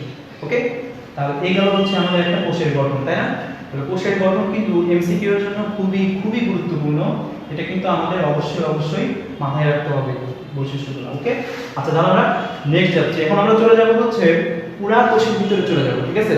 কোষের বর্ণনায় চলে যাব, কোষের মধ্যে যে সমস্ত অঙ্গাণুগুলো আছে এগুলোর বর্ণনায় চলে যাব। তো তোমরা আমাকে বলো যে হচ্ছে কোষের একদম বাইরে, উদ্ভিদ কোষের একদম বাইরে কি থাকে? উদ্ভিদ কোষের একদম বাইরে থাকে হচ্ছে কোষ প্রাচীর, তাই না? তো কোষ প্রাচীর দিয়ে আমরা হচ্ছে শুরু করব। তাহলে প্রথমে আমরা কোষ প্রাচীর সম্পর্কে পড়ব। আচ্ছা, কোষ প্রাচীর বা সেল ওয়াল। তো সেল ওয়ালটা কে আবিষ্কার করেন? তো 1665 সালে রবার্ট হুক যখন কোষ আবিষ্কার করেন, তিনি মূলত হচ্ছে একটা মৃত কোষ দেখতে পান, তাই না? তো মৃত কোষের মধ্যে তো আর কিছু থাকে না, তাই না? মৃত কোষের ভিতরে প্রোটোপ্লাজমটা তো থাকে না, তো শুধুমাত্র থাকে হচ্ছে কোষ প্রাচীর, ঠিক আছে? তো রবার্ট হুক 1665 সালে যে কোষটা আবিষ্কার করেন, তিনি মূলত হচ্ছে কোষ প্রাচীর আবিষ্কার করেন। তাহলে যদি বলা হয় যে কোষ প্রাচীর কে আবিষ্কার করেন, তাহলে সেটা কিন্তু আসবে হচ্ছে রবার্ট হুক 1665 সালে। ওকে, এই তথ্যটা আমাদের মনে রাখতে হবে। আচ্ছা, এখন আমরা চলে যাব হচ্ছে কোষ প্রাচীরের গঠনে। তো কোষ প্রাচীর গঠন বাইরে থেকে কোষ প্রাচীরকে খুব সহজ মনে হলেও এটাকে যদি আমরা অনুবীক্ষণ যন্ত্রে দেখি, তাহলে কিন্তু এখানে হচ্ছে অনেকগুলো স্তর দেখা যায়। তো আমি সুন্দর করে চিত্র দিয়ে বুঝিয়ে দেবো, তোমরা যদি লক্ষ্য করো তাহলে তোমাদের জন্য খুব ভালো হবে, এবং তোমরা যদি সাথে সাথে নোট করে নাও তাহলে ভালো হবে। তো মনে করো এই হচ্ছে একটা কোষ, এই পাশে হচ্ছে একটা কোষ, একটা কোষ একটা কোষ, দুই কোষের মাঝখানে হচ্ছে একটা পর্দা। তার মানে এই যে পর্দাটা, এটা এই কোষের অংশ, আবার এটা হচ্ছে এই কোষের অংশ, তাই না? তাহলে দুইটা কোষের হচ্ছে এটা হচ্ছে মধ্যবর্তী কমন পর্দা বা হচ্ছে সাধারণ পর্দা, তাই না? এই যে দুইটা কোষের মধ্যবর্তী যে সাধারণ পর্দা, একে বলা হয় হচ্ছে মধ্য পর্দা। এটার নাম কি? এটার নাম হচ্ছে মধ্য পর্দা, ইংরেজিতে বলা হয় মিডল ল্যামেলা, ঠিক আছে? মিডল ল্যামেলা বা মধ্য পর্দা। ওকে, এই মধ্য পর্দার উপরে কতগুলা পদার্থ জমা হয়, জমা হয়ে আরেকটা প্রাচীর তৈরি করে, একটা প্রাচীর তৈরি করে। এইটার নাম হচ্ছে প্রাথমিক প্রাচীর, এটার নাম হচ্ছে প্রাথমিক প্রাচীর, এটা হচ্ছে প্রাথমিক প্রাচীর। ওকে, আচ্ছা, এরপরে দেখা যায় যে এই প্রাথমিক প্রাচীরের উপরে, এই প্রাথমিক প্রাচীরের উপরে কিছু কিছু পদার্থ জমা হয়ে আরো একটা স্তর তৈরি করে, এবং এই স্তরটা হচ্ছে একটু পুরু এবং 3 স্তর বিশিষ্ট। তাহলে এটা কয় স্তর বিশিষ্ট? এটা হচ্ছে 3 স্তর বিশিষ্ট। ওকে, এটা হচ্ছে প্রাথমিক প্রাচীরের উপরে তৈরি হয়। তো এই যে প্রাচীরটা তৈরি হলো 3 স্তর বিশিষ্ট, এটাকে বলা হচ্ছে সেকেন্ডারি প্রাচীর বা গৌণ প্রাচীর, সেকেন্ডারি প্রাচীর। ওকে, সেকেন্ডারি প্রাচীর, যেহেতু প্রাথমিক প্রাচীর এবং সেকেন্ডারি প্রাচীর এই পাশে তৈরি হয়েছে, এই কোষের বেলায় তৈরি হয়েছে, তাহলে অবশ্যই কিন্তু এই কোষের বেলায় তৈরি হবে। তাহলে এই পাশেও আমরা হচ্ছে পূরণ করে দেব। তাহলে এই হচ্ছে প্রাথমিক প্রাচীর, এই হচ্ছে সেকেন্ডারি প্রাচীর। তো সেকেন্ডারি প্রাচীর কয় স্তর বিশিষ্ট? সেকেন্ডারি প্রাচীর হচ্ছে 3 স্তর বিশিষ্ট। তার মানে এই হয়ে গেল আমাদের 3 স্তর বিশিষ্ট। তাহলে আমাদের হচ্ছে কোষ প্রাচীরের অংশগুলো পূর্ণ হয়ে গেল। তাহলে কোষ প্রাচীরের কয়টা স্তর থাকে? কোষ প্রাচীরের হচ্ছে 3টা স্তর থাকে। সবচেয়ে ভেতরে যে স্তর, যেটা হচ্ছে দুইটা কোষেরই হচ্ছে মধ্যবর্তী সাধারণ পর্দা, অর্থাৎ দুইটা কোষের বেলায় থাকে। এই কোষেরও অংশ হচ্ছে মধ্য পর্দা, এই কোষের অংশ হচ্ছে সেই একটাই মধ্য পর্দা। কিন্তু প্রাথমিক প্রাচীর আর সেকেন্ডারি প্রাচীর কিন্তু এদের নিজস্ব অংশ।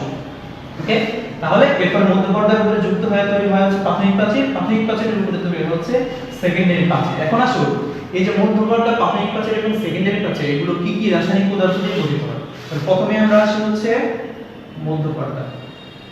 তো মধ্য পর্দা হচ্ছে কি কি রাসায়নিক পদার্থ দিয়ে তৈরি হয় সেটা আমরা মনে রাখবো, একটা সুন্দর একটা ছন্দ দিয়ে মনে রাখবো, সেটা হচ্ছে সাফার গল্পের তেল। সাফার গল্পের তেল, সাফা হচ্ছে একটা মেয়ের নাম, সে যে গল্পটা বলে, গল্পের টেল, টেল মানে হচ্ছে কাহিনী, ইংরেজি টেল মানে হচ্ছে কাহিনী, গল্পের কাহিনী। তো সাফার গল্পের টেল, এইগুলো দ্বারা আসলে কি মিন করে, এই যে এখানে সাফার যে সা, এটা দিয়ে মিন করে হচ্ছে সাইটোপ্লাজম, সাইটোপ্লাজম, ঠিক আছে। সাইটোপ্লাজম আর খা দিয়ে মিন করা হচ্ছে ফ্র্যাগমোপ্লাস্ট, ফ্র্যাগমোপ্লাস্ট, অর্থাৎ সাইটোপ্লাজম থেকে, কোষের যে সাইটোপ্লাজম আছে সেখান থেকে আসে হচ্ছে ফ্র্যাগমোপ্লাস্ট। এরপরে গল্পের গল দিয়ে হচ্ছে গলগি বডি, এবং পে দিয়ে হচ্ছে পেপটিক অ্যাসিড, অর্থাৎ গলগি বডি থেকে আসে হচ্ছে পেপটিক অ্যাসিড, ওকে। আর লাস্ট হচ্ছে টেল, এই টেল কথাটার মানে হচ্ছে আমরা জানি মাইটোসিস পরিবর্তনের শেষ ধাপের নাম হচ্ছে টেলোফেজ। তার মানে এই যে মধ্যপর্দাটা তৈরি হয়, এই মধ্যপর্দা তৈরি হয় হচ্ছে টেলোফেজ পর্যায়ে, ঠিক আছে। তার মানে মধ্যপর্দা হচ্ছে সাফার গল্পের টেল, সাইটোপ্লাজম থেকে আসে ফ্র্যাগমোপ্লাস্ট, গলগি বডি থেকে আসে পেপটিক অ্যাসিড, এবং এই মধ্যপর্দা তৈরি হয় হচ্ছে টেলোফেজ। এই তিনটা তথ্য আমাদের এখান থেকে মনে রাখতে হবে, ঠিক আছে। খুব সহজ, সাফার গল্পের টেল, সাইটোপ্লাজম থেকে আসে ফ্র্যাগমোপ্লাস্ট, গলগি বডি থেকে আসে পেপটিক অ্যাসিড, এবং এটা হচ্ছে টেলোফেজ পর্যায়ে তৈরি হয়, ঠিক আছে। আর এখান থেকে মধ্যপর্দা থেকে সবচেয়ে গুরুত্বপূর্ণ যে তথ্য সেটা হচ্ছে পেপটিক অ্যাসিড দিয়ে তৈরি, ঠিক আছে। পেপটিক অ্যাসিড দিয়ে তৈরি, এটা কিন্তু মনে রাখতে হবে। আচ্ছা, তাহলে মধ্যপর্দা চলে গেল, এখন আসা হচ্ছে প্রাথমিক প্রাচীর। তো প্রাথমিক প্রাচীরের উপরে হচ্ছে তিনটা জিনিস যুক্ত হয়। প্রাথমিক প্রাচীরে হচ্ছে তিনটা জিনিস দিয়ে তৈরি, তিনটা জিনিস নিয়ে হচ্ছে প্রাথমিক প্রাচীর তৈরি। সেটা হচ্ছে আমরা মনে রাখবো সে হোমে গেল, সে হোমে গেল, হোম মানে হচ্ছে বাড়ি, মানে সে হচ্ছে বাড়ি গেল। এই সে দিয়ে হচ্ছে সেলুলোজ, সে দিয়ে সেলুলোজ, আর হোমে দিয়ে হচ্ছে হেমিসেলুলোজ, এবং গেল দিয়ে হচ্ছে গ্লাইকোপ্রোটিন। তার মানে হচ্ছে প্রাথমিক প্রাচীর সেলুলোজ, হেমিসেলুলোজ এবং গ্লাইকোপ্রোটিন দিয়ে গঠিত। এই তিনটা জিনিস নিয়ে হচ্ছে প্রাথমিক প্রাচীর গঠিত। প্রাথমিক প্রাচীর কি নিয়ে গঠিত মনে রাখবো, সে হোমে গেল, ঠিক আছে। প্রাথমিক প্রাচীর সে হোমে গেল, ওকে। এরপর আসা হচ্ছে সেকেন্ডারি প্রাচীর। সেকেন্ডারি প্রাচীর হচ্ছে সব কোষের বেলায় কিন্তু সেকেন্ডারি প্রাচীর তৈরি হয় না, এটা কিন্তু মাথায় রাখতে হবে। সেকেন্ডারি প্রাচীর সব কোষের বেলায় কিন্তু তৈরি হয় না। যে সমস্ত কোষ আর কখনো বিভাজিত হবে না, কোন কোষ বিভাজিত হয় না আমরা জানি হচ্ছে যে সমস্ত কোষ হচ্ছে স্থায়ী কোষ, স্থায়ী কোষ কখনোই বিভাজিত হবে না। তো স্থায়ী কোষের বেলায় হচ্ছে এই সেকেন্ডারি প্রাচীরটা তৈরি হতে পারবে, ঠিক আছে। স্থায়ী কোষের কারা? স্থায়ী কোষ হচ্ছে তোমরা জানো যে হচ্ছে 9 পড়ে আসছে তোমরা জাইলেম ফ্লোয়েম, এই কোষগুলো হচ্ছে স্থায়ী কোষ। জাইলেম ফ্লোয়েমের মধ্যে ট্রাকিড, বেসেল, ফাইবার, এগুলো হচ্ছে এইগুলো হচ্ছে স্থায়ী কোষ। এই কোষের বেলায় সেকেন্ডারি প্রাচীর তৈরি হবে, ঠিক আছে। তাহলে সেকেন্ডারি প্রাচীর কি দিয়ে গঠিত? সেকেন্ডারি প্রাচীর হচ্ছে সাধারণত সেকেন্ডারি প্রাচীর হচ্ছে তোমার লিগনিন, এই ধরনের শক্ত পদার্থ দিয়ে তৈরি হয়। লিগনিন বা সামান্য পরিমাণে সেলুলোজও থাকতে পারে, ঠিক আছে। লিগনিন, সেলুলোজ এগুলো দিয়ে হচ্ছে সেকেন্ডারি প্রাচীর তৈরি হয়। তাহলে এই যে তথ্যগুলো বললাম, মধ্যপর্দা কি দিয়ে গঠিত, প্রাথমিক প্রাচীর কি দিয়ে তৈরি, এবং সেকেন্ডারি প্রাচীর কি দিয়ে তৈরি, এই প্রত্যেকটা তথ্য কিন্তু এমসিকিউ এর জন্য খুবই খুবই গুরুত্বপূর্ণ, ঠিক আছে। আচ্ছা, এখন আসি আমরা সেল ওয়ালের আমরা কি করলাম, রাসায়নিক গঠন করলাম। এখন হচ্ছে সেল ওয়ালের আমরা সূক্ষ্ম গঠন করব। সেল ওয়ালের সূক্ষ্ম গঠন তোমরা আশা করি লিখছো একটু। এখন আসি আমরা হচ্ছে সূক্ষ্ম গঠন। তো দেখো তোমরা যদি লক্ষ্য করো বইয়ে, তো সূক্ষ্ম গঠনের ওইখানে কতগুলা নাম দেওয়া আছে, অর্থাৎ সেল ওয়াল কি দিয়ে গঠিত সেগুলোর নাম দেওয়া আছে, এবং সেখানে কতগুলা সংখ্যা দেওয়া আছে, তাই না। হচ্ছে এতগুলো সংখ্যা দিয়ে এতগুলা হচ্ছে মিলে একটা তৈরি করে, এতগুলা মিলে একটা তৈরি করে। এই সংখ্যাগুলো মনে রাখা কিন্তু আমাদের জন্য খুবই ঝামেলা হয়ে যাবে, এগুলো মনে থাকে না সংখ্যাগুলো। তো আমি একটু কৌশলে এই সংখ্যাগুলো তোমাদের মনে রাখার চেষ্টা করবো। তো তোমরা যদি একটু মনোযোগ সহকারে দেখো, খুবই মনোযোগ সহকারে, তাহলে কিন্তু সংখ্যাগুলো তোমাদের সহজে মনে থাকবে, কারণ এগুলো হচ্ছে এমসিকিউ এর জন্য খুবই গুরুত্বপূর্ণ। তো সেল ওয়ালের সূক্ষ্ম গঠনে যে সমস্ত পদার্থ থাকে সেগুলো আমরা মনে রাখবো হচ্ছে একটা ছন্দ দিয়ে। ছন্দটা হচ্ছে সান্তাকে, সান্তা হচ্ছে যে ক্রিসমাসের সময় যে সান্তা, সেটা সে হচ্ছে সান্তা। তো সান্তাকে চিনলে প্রশ্ন করতেছে, সান্তাকে চিনলে সে হচ্ছে কখন থাকে, সে হচ্ছে ক্রিসমাসে আসে। তার মানে হচ্ছে এই সান্তাকে কখন মিলবে, সান্তাকে হচ্ছে ক্রিসমাসে মিলবে, ঠিক আছে। তাহলে সান্তাকে চিনলে ক্রিসমাসে মিলে, ঠিক আছে। আচ্ছা, তো এই যে চারটা জিনিস, এই চারটা জিনিস দ্বারা কি বোঝায়? এই সান্তা দিয়ে মনে রাখবো আমরা হচ্ছে সেলুলোজ, সেলুলোজ, ওকে। এরপরে চেন দিয়ে মনে রাখবো হচ্ছে আমরা সেলুলোজ চেন, সেলুলোজ চেন। খুবই মনোযোগ সহকারে দেখো আমি বলতেছি। আর ক্রিসমাস দিয়ে মনে রাখবো আমরা ক্রিস্টালাইন মাইসেলিন, ক্রিস্টালাইন মাইসেলিন, ক্রিস্টালাইন মাইসেলিন, ওকে। এবং মিলে দিয়ে মনে রাখবো হচ্ছে দুইটা জিনিস, একটা হচ্ছে মাইক্রোফাইব্রিল, একটা হচ্ছে মাইক্রোফাইব্রিল, আর একটা হচ্ছে ম্যাক্রোফাইব্রিল। এখন আমাকে বলো যে ম্যাক্রো আর মাইক্রোর মধ্যে কোনটা হচ্ছে বড় কোনটা ছোট? তাহলে মাইক্রো আর ম্যাক্রোর মধ্যে কোনটা বড় কোনটা ছোট? তাহলে আমরা জানি মাইক্রো মানে হচ্ছে মাইক্রো মানে হচ্ছে ছোট, আর ম্যাক্রো মানে হচ্ছে বড়। যেহেতু ছোট ছোট পদার্থগুলো মিলিত হয়ে বড় কিছু তৈরি করবে, তার মানে প্রথমে আসবে হচ্ছে ময়ের মাইক্রোটা প্রথমে আসবে, পরে আসবে হচ্ছে ম্যাক্রো। আচ্ছা, তাহলে এখন দেখো এখানে হচ্ছে কতগুলো সেলুলোজ মিলে তৈরি করে হচ্ছে সেলুলোজ চেইন, আর কতগুলো সেলুলোজ চেইন মিলে তৈরি করে ক্রিস্টালাইন মাইসেলিন। এভাবে ক্রিস্টালাইন মাইসেলিন মিলে যুক্ত হয়ে তৈরি করে হচ্ছে মাইক্রোফাইব্রিল, আর কতগুলো মাইক্রোফাইব্রিল মিলে যুক্ত হয়ে তৈরি করে হচ্ছে ম্যাক্রোফাইব্রিল, ঠিক আছে। এখন আমরা এই সংখ্যাগুলো দেখব। তার আগে বলে নেই সেলুলোজ কি। সেলুলোজ হচ্ছে একটা বিটা ডি গ্লুকোজের পলিমার, বিটা ডি গ্লুকোজের পলিমার। এবং এই সেলুলোজ হচ্ছে কোষপ্রাচীরের হচ্ছে প্রধান উপাদান, ঠিক আছে। সেলুলোজ হচ্ছে কোষপ্রাচীরের প্রধান উপাদান। এগুলো কিন্তু এমসিকিউ এর জন্য খুবই খুবই ইম্পর্টেন্ট। কোষপ্রাচীরের প্রধান উপাদান, ওকে। আচ্ছা, এখন এই সেলুলোজ হচ্ছে প্রায় 1000 থেকে 3000, 1000 থেকে 3000, প্রথম সংখ্যাটা আমরা মনে রাখবো, 1000 থেকে 3000 সেলুলোজ মিলে সেলুলোজ চেইন তৈরি করবে। মানে একটার সাথে একটা সেলুলোজ মিলে তৈরি করবে হচ্ছে সেলুলোজ চেইন। তার মানে একটা সেলুলোজ চেইন তৈরি হয়ে গেল। এইভাবে এই সেলুলোজ চেইন থেকে তৈরি হবে হচ্ছে ক্রিস্টালাইন মাইসেলিন। তো এখানে কোন সংখ্যা বসবে? তো এখানে আমরা এই যে সেলুলোজের এখানে আমরা লিখছিলাম 1000 থেকে 3000, 1000টা আমরা এখানে লিখব, 1000 এখানে লিখলাম। লেখার পরে আমরা শেষে যে একটা শূন্য আছে, শূন্যটা আমরা কেটে দেব। তাহলে কত থাকলো? 100। তার মানে হচ্ছে 100টা সেলুলোজ চেইন মিলে তৈরি করে হচ্ছে ক্রিস্টালাইন মাইসেলিন। তাহলে প্রশ্ন করে যদি তোমাকে আমি যে হচ্ছে কয়টা সেলুলোজ চেইন মিলে ক্রিস্টালাইন মাইসেলিন তৈরি হয়? 100টা সেলুলোজ চেইন মিলে ক্রিস্টালাইন মাইসেলিন তৈরি হয়, ঠিক আছে। এবং এই ক্রিস্টালাইন মাইসেলিনকে বলা হচ্ছে কোষপ্রাচীরের ক্ষুদ্রতম গাঠনিক একক, ঠিক আছে। ক্রিস্টালাইন মাইসেলিনকে বলা হয় কোষপ্রাচীরের ক্ষুদ্রতম গাঠনিক একক, ঠিক আছে। আচ্ছা, এখন আসো ক্রিস্টালাইন মাইসেলিন থেকে তৈরি হবে হচ্ছে মাইক্রোফাইব্রিল। তো এখানে আমরা কি করব? এই যে 100টা আমরা এখানে লিখব। লেখার পরে আগের মতো শেষের শূন্যটা আমরা কেটে দেব। কেটে দেওয়ার পরে কত থাকলো? 10। কিন্তু এই সংখ্যাটা আসলে খুব কম হয়ে যায়, তো সেজন্য আমরা 1 কে আমরা 2 বানাই, ঠিক আছে। তার মানে কত হয়ে গেল? 20। তার মানে 20টা ক্রিস্টালাইন মাইসেলিন দিয়ে তৈরি করা হচ্ছে মাইক্রোফাইব্রিল, ওকে। আচ্ছা, এরপর আসলে হচ্ছে মাইক্রোফাইব্রিল থেকে ম্যাক্রোফাইব্রিল। তো মাইক্রোফাইব্রিল থেকে ম্যাক্রোফাইব্রিল তখন তৈরি হবে, তখন কিন্তু এই 20 সংখ্যাটা থাকবে। এই যে 20 সংখ্যাটা আমি লিখলাম, এই যে 2 আর 0 দুইটার মাঝখানে আমি একটা সংখ্যা 5 বসাই দিলাম। তাহলে কত হলো? 250। তার মানে হচ্ছে 250টা মাইক্রোফাইব্রিল মিলে তৈরি হয় হচ্ছে ম্যাক্রোফাইব্রিল। তার মানে হচ্ছে 1000 থেকে 3000 সেলুলোজ মিলে তৈরি করে সেলুলোজ চেইন, 100টা সেলুলোজ চেইন মিলে তৈরি করে হচ্ছে ক্রিস্টালাইন মাইসেলিন, 20টা ক্রিস্টালাইন মাইসেলিন মিলে তৈরি করে মাইক্রোফাইব্রিল, এবং 50টা মাইক্রোফাইব্রিল মিলে তৈরি করে হচ্ছে ম্যাক্রোফাইব্রিল। তার মানে তোমরা যদি এইভাবে যদি মনে রাখতে পারো, এই সিআরই সান্তাকে চিনলে ক্রিসমাসে মিলে সেলুলোজ চেইন, ক্রিস্টালাইন মাইসেলিন, মাইক্রোফাইব্রিল, ম্যাক্রোফাইব্রিল, এবং আমি যেভাবে সংখ্যাগুলো দেখাইলাম, তাহলে কিন্তু তোমরা সহজে এমসিকিউ এর জন্য এগুলো মনে রাখতে পারবে, ওকে। আচ্ছা, এটা কেমন হচ্ছে আমাদের কোষ প্রাচীরের গঠন।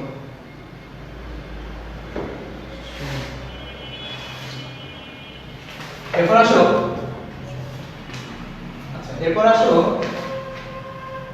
আমরা পড়বো হচ্ছে, দেখো আমাদের কোষ প্রাচীর শেষ হয়ে গেল। এখন দেখো কোষ প্রাচীর বাদে কোষের যে বাকি যে সমস্ত অংশ ছিল, কোষ প্রাচীর বাদে কোষের যে বাকি সমস্ত অংশ ছিল, এটা কি বলা হয়েছিল? প্রোটোপ্লাস্ট, তাই না? প্রোটোপ্লাস্ট। আচ্ছা, এখন আমরা প্রোটোপ্লাস্ট সম্বন্ধে কয়েকটা তথ্য জানবো। প্রোটোপ্লাস্টের মধ্যে থাকে হচ্ছে প্রোটোপ্লাজম। মূলত হচ্ছে প্রোটোপ্লাজম সম্পর্কে কয়েকটা তথ্য আমরা এখান থেকে জানবো। তো প্রোটোপ্লাজম কাকে বলে? প্রোটোপ্লাজম হচ্ছে, এটা কিছু কিছু বৈশিষ্ট্য আছে। বৈশিষ্ট্যগুলো হচ্ছে, এটা হচ্ছে অর্ধস্বচ্ছ, এটা হচ্ছে অর্ধস্বচ্ছ, দানাদার, অর্ধতরল, অর্ধতরল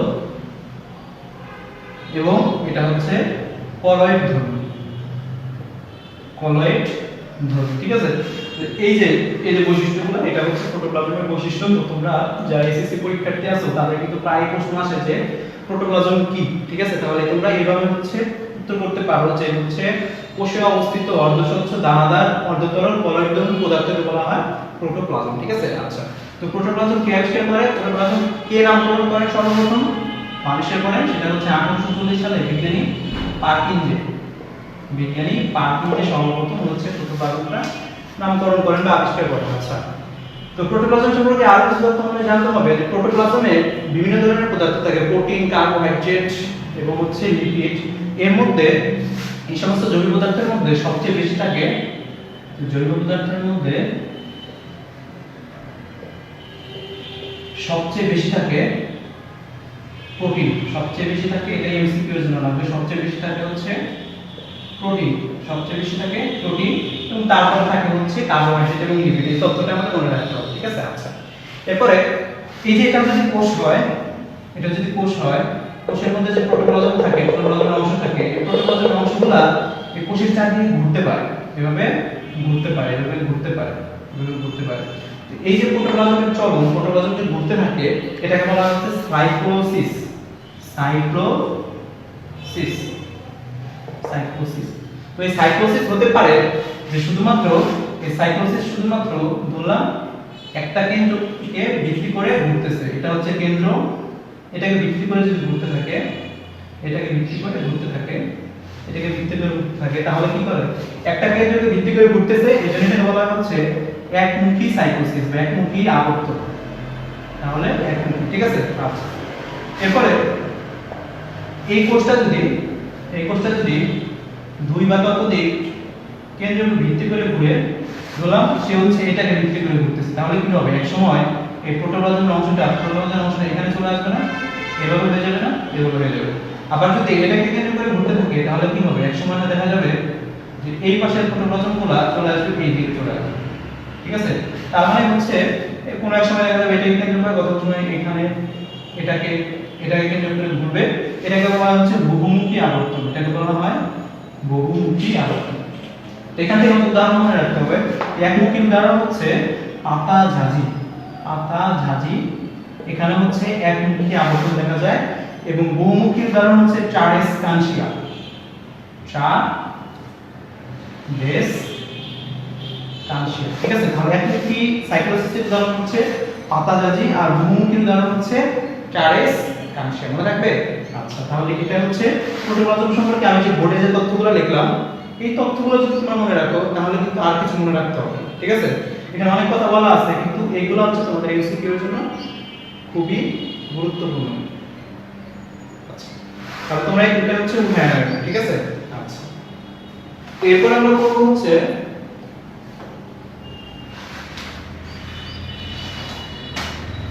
তাহলে আমাদের দেখো প্রোটোপ্লাজম, তাহলে প্রোটোপ্লাজমের সবচেয়ে বাইরে, মানে এটা হচ্ছে প্রোটোপ্লাজম, কোষপ্রাচীর বাদ দিলেই তো প্রোটোপ্লাজম হয়।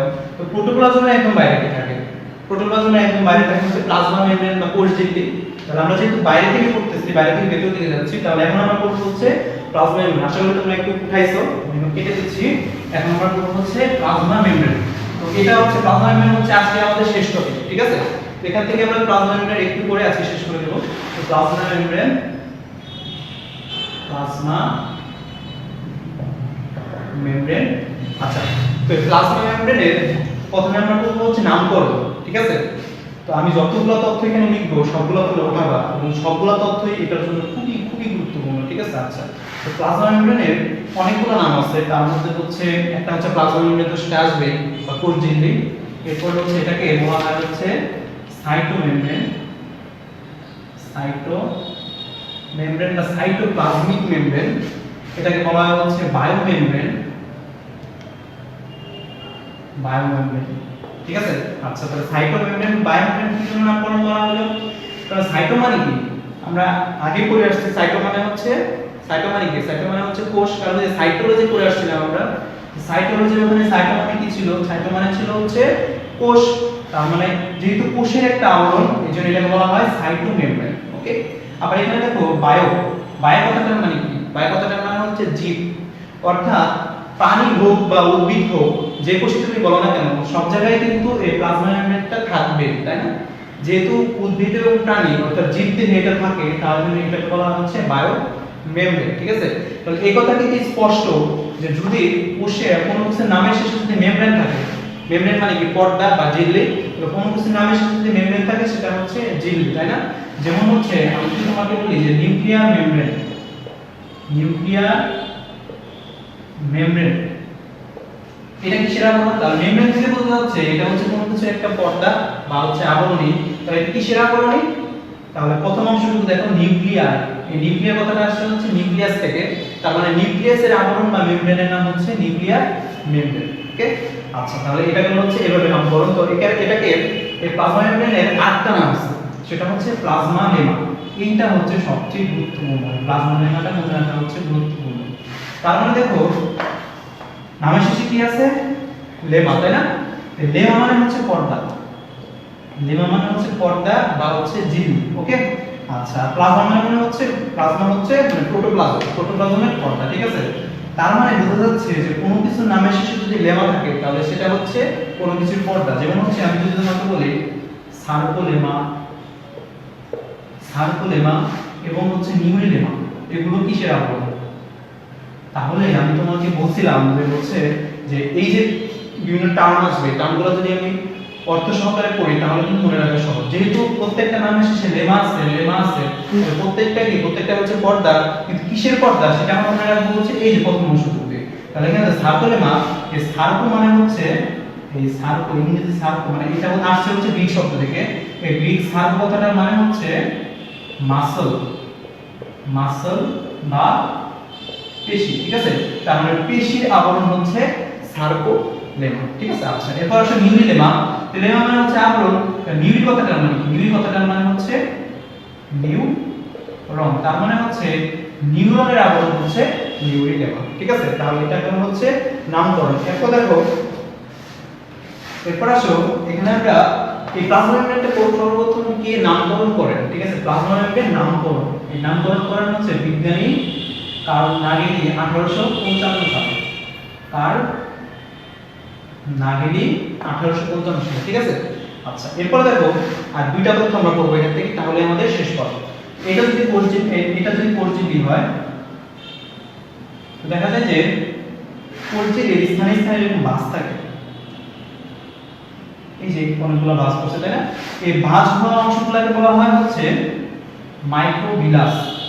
তাহলে মাইক্রোবিলাস কাকে বলে বা মাইক্রোবিলাই? বিলাস হচ্ছে এক বচনে আর বহু বচনে হচ্ছে মাইক্রোবিলাই, তার মানে এটা হচ্ছে মাইক্রোবিলাস বা মাইক্রোবিলাই। মাইক্রোবিলাস কাকে বলে? যে কোষের মধ্যে ভাঁজযুক্ত, কোষঝিল্লির ভাঁজযুক্ত স্থানকে বলা হয় মাইক্রোবিলাস। এখন কোনো কারণে মাইক্রোবিলাস যদি কোষের মধ্যে বেশি প্রবিষ্ট থাকে, এরকম বেশি যদি হচ্ছে কোষের মধ্যে প্রবিষ্ট থাকে, তখন এটাকে বলা হচ্ছে পিনোসাইটিক কোষকা। এটাকে বলা হয় পিনোসাইটিক কোষকা। ঠিক আছে, এর নামটা কিভাবে আসলো? এই পিনো কথাটার মানে হচ্ছে, এই পিনো কথাটার মানে হচ্ছে ফ্লুইড, ফ্লুইড বা তরল। তার মানে কোষ যখন কোন একটা তরল পদার্থ গ্রহণ করবে, এখান থেকে যখন তরল পদার্থ যাবে এবং তরল পদার্থ যাবে কোষের ভিতরে, তখন এই পিনোসাইটিক কোষকাটা তৈরি হবে। ঠিক আছে, তার মানে পিনোসাইটিক কোষকা কাকে বলে? যে কোষের মধ্যে অধিক প্রবিষ্ট মাইক্রোবিলাসকে, মাইক্রোবিলাস যখন অধিক প্রবিষ্ট হবে, বেশি যখন কোষের ভিতরে প্রবেশ করবে, তখন সেটাকে বলা হয় পিনোসাইটিক কোষকা। এটা কেন তৈরি হয়? ফ্লুইড বা তরল পদার্থ গ্রহণের জন্য কোষের মধ্যে এই পিনোসাইটিক কোষকা তৈরি হয়। ঠিক আছে, তাহলে এই ছিল মোটামুটি হচ্ছে প্লাজমা মেমব্রেনের হচ্ছে এটা হচ্ছে সূচনা আর কি ভূমিকা। তো পরবর্তী ক্লাসে আমরা হচ্ছে প্লাজমা মেমব্রেন নিয়ে কথা বলবো, প্লাজমা মেমব্রেনের হচ্ছে গঠন নিয়ে কথা বলবো এবং পরবর্তী বিষয় নিয়েও কথা বলবো। ঠিক আছে, তাহলে আজকে এই পর্যন্ত করে দিলাম সবাই। আচ্ছা, প্লাজমা মেমব্রেন নিয়ে গতকাল আমরা হচ্ছে প্রাথমিক কথাবার্তা বলছিলাম যে প্লাজমা মেমব্রেন কীভাবে নামকরণ করা হয়, প্লাজমা মেমব্রেন বা কোষঝিল্লি নামকরণ প্লাস হচ্ছে এখান থেকে ছোট ছোট কিছু তথ্য আমরা জানছিলাম। তো আজকে আমরা হচ্ছে প্লাজমা মেমব্রেন কোষঝিল্লির গঠন দেখব। ঠিক আছে, আচ্ছা তো প্লাজমা মেমব্রেন বা কোষঝিল্লির গঠন নিয়ে অনেক বিজ্ঞানী অনেক সময় অনেক মতবাদ দিয়েছেন। ঠিক আছে, তার মধ্যে সবচেয়ে গ্রহণযোগ্য দুইটা মডেল হচ্ছে স্যান্ডউইচ মডেল আর একটা হচ্ছে ফ্লুইড মোজাইক মডেল, ঠিক আছে। তো প্রথমে আমরা হচ্ছে স্যান্ডউইচ মডেলটা দেখব, তারপরে আমরা ফ্লুইড মোজাইক মডেলটা দেখব। তো স্যান্ডউইচ মডেল অনুসারে, আচ্ছা দেখো ওই স্যান্ডউইচ মডেলটা দিছেন হচ্ছে দুইজন বিজ্ঞানী। স্যান্ডউইচ মডেল বিজ্ঞানী ড্যানিয়েলি অ্যান্ড ডেভসন, এই দুইজন বিজ্ঞানী এই স্যান্ডউইচ মডেলটা প্রদান করেন, ঠিক আছে। তাহলে এখান থেকে একটা কোশ্চেন আমরা পড়ে ফেললাম যে হচ্ছে স্যান্ডউইচ মডেল কে প্রদান করেন? বিজ্ঞানী ড্যানিয়েলি এবং ডেভসন, ওকে। আচ্ছা, তো স্যান্ডউইচ মডেল অনুসারে দেখো নামের মধ্যে কি আছে? স্যান্ডউইচ, তাই না? তো আমরা তো সবাই হচ্ছে রেস্টুরেন্ট থেকে স্যান্ডউইচ খাই। তো এই যে গঠনটা স্যান্ডউইচ মডেল অনুসারে কোষঝিল্লির যে গঠনটা, এটা দেখতে হচ্ছে হুবহু আমরা যে স্যান্ডউইচ খাই এটার মতো। তো স্যান্ডউইচটা কীরকম থাকে? তো আমরা জানি যে দুইটা পাউরুটি এরকম একটা আরেকটার উপরে বসানো থাকে, তাই না? তো এই স্যান্ডউইচ মডেল অনুসারেও দুইটা স্তর থাকবে, একটা আরেকটার উপরে মুখোমুখি বসানো থাকবে। কীরকম? তো একটা স্তর, তো যেহেতু পাউরুটির স্যান্ডউইচের পাউরুটির দুইটা স্তর থাকে, তো এখানে হচ্ছে দুইটা স্তর থাকবে। একটা স্তরে হচ্ছে এরকম ফসফোলিপিড থাকবে, এই যে গোল গোল এগুলো হচ্ছে ফসফোলিপিড, এগুলো হচ্ছে ফসফোলিপিড, ঠিক আছে। তো ফসফোলিপিডের সাথে মিশ্রিত অবস্থায় থাকে হচ্ছে প্রোটিন, এই যে এইগুলা হচ্ছে এই মাকু আকৃতির যেগুলো দেখতে পাচ্ছ এগুলা হচ্ছে প্রোটিন, এগুলা হচ্ছে প্রোটিন, ঠিক আছে। তাহলে এটা হচ্ছে ফসফোলিপিড, এটা হচ্ছে প্রোটিন। তাহলে ফসফোলিপিড আর প্রোটিন মিলে এ একটা স্তর তৈরি হয়ে গেল। তাহলে স্যান্ডউইচের একটা পাউরুটির স্তর কিন্তু আমরা তৈরি করে ফেললাম। তাহলে এগুলা হচ্ছে সব ফসফোলিপিড, ওকে। তাহলে একটা স্তর তৈরি করে ফেলছি আমরা। তাহলে এরকম কিন্তু আর একটা স্তর থাকবে। তাহলে আর একটা স্তর আমি আঁকায় ফেলি। তাহলে এই হচ্ছে আরেকটা স্তর। তাহলে এগুলো আমি কে আঁকলাম? এগুলো হচ্ছে ফসফোলিপিড, এগুলো হচ্ছে ফসফোলিপিড। তাহলে ফসফোলিপিডের সাথে কি থাকবে? এরকম প্রোটিন থাকবে, প্রোটিন। তাহলে স্যান্ডউইচের এই একটা স্তর হয়ে গেল, স্যান্ডউইচের এ একটা স্তর, একটি স্তর আরেকটার উপরে এরকমভাবে মুখোমুখি একটার উপর আরেকটা অবস্থান করে, তাই না? এই জন্য এটাকে বলা হয় হচ্ছে স্যান্ডউইচ মডেল, ঠিক আছে। তাহলে স্যান্ডউইচ মডেল অনুসারে দুইটা স্তর থাকে এবং প্রতিটা স্তর ফসফোলিপিড আর হচ্ছে প্রোটিন দিয়ে গঠিত। তাহলে কী দিয়ে গঠিত? এটা হচ্ছে ফসফোলিপিড, আর এটা হচ্ছে প্রোটিন, ঠিক আছে। তাহলে দেখো একটা স্তর কী কী দিয়ে তৈরি হয়? প্রত্যেকটা স্তর ফসফোলিপিড আর হচ্ছে প্রোটিন। তো ফসফোলিপিড সহ এই প্রোটিনের স্তরকে বলা হয় হচ্ছে ইউনিট মেমব্রেন, এটাকে বলা হয় হচ্ছে ইউনিট মেমব্রেন। ইউনিট মেমব্রেনের বাংলা কি? ইউনিট মানে হচ্ছে একক আর মেমব্রেন মানে হচ্ছে পর্দা। তাহলে ইউনিট মেমব্রেন মানে হচ্ছে একক পর্দা। তো এই একক পর্দা কাকে বলে? তাহলে একক পর্দা হচ্ছে যে কোষঝিল্লির প্রতিটা স্তরের ফসফোলিপিড এবং প্রোটিন নিয়ে যেই স্তরটা গঠিত হয় সেটাকে বলা হয় হচ্ছে ইউনিট মেমব্রেন বা একক পর্দা। তো একক পর্দার ধারণা দেন হচ্ছে বিজ্ঞানী রবার্টসন। তাহলে এখান থেকে প্রশ্ন আসতে পারে যে হচ্ছে একক পর্দা জিনিসটা কি?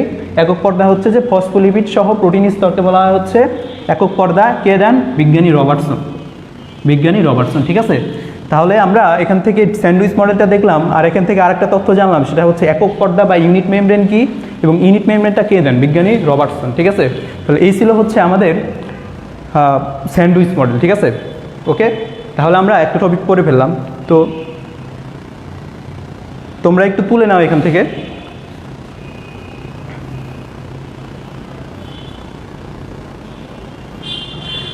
আর হচ্ছে তোমরা কি বুঝতে পারতেছো কিনা আমাকে একটু বলবা, ঠিক আছে। যদি না বুঝতে পারো সাথে সাথে আমাকে জানাবা।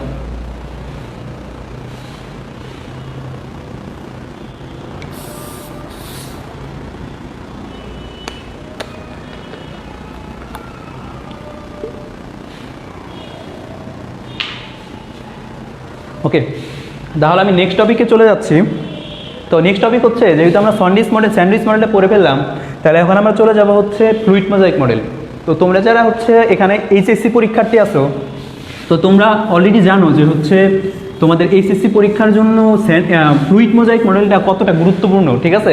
তাহলে তোমরা যারা এখনও ফ্লুইড মোজাইক মডেলটা ভালো করে বুঝো না, খুব ভালো করে লক্ষ্য করবো ফ্লুইড মোজাইক মডেলটা, ঠিক আছে। আমি খুব সুন্দর করে সহজ করে বোঝানোর চেষ্টা করব।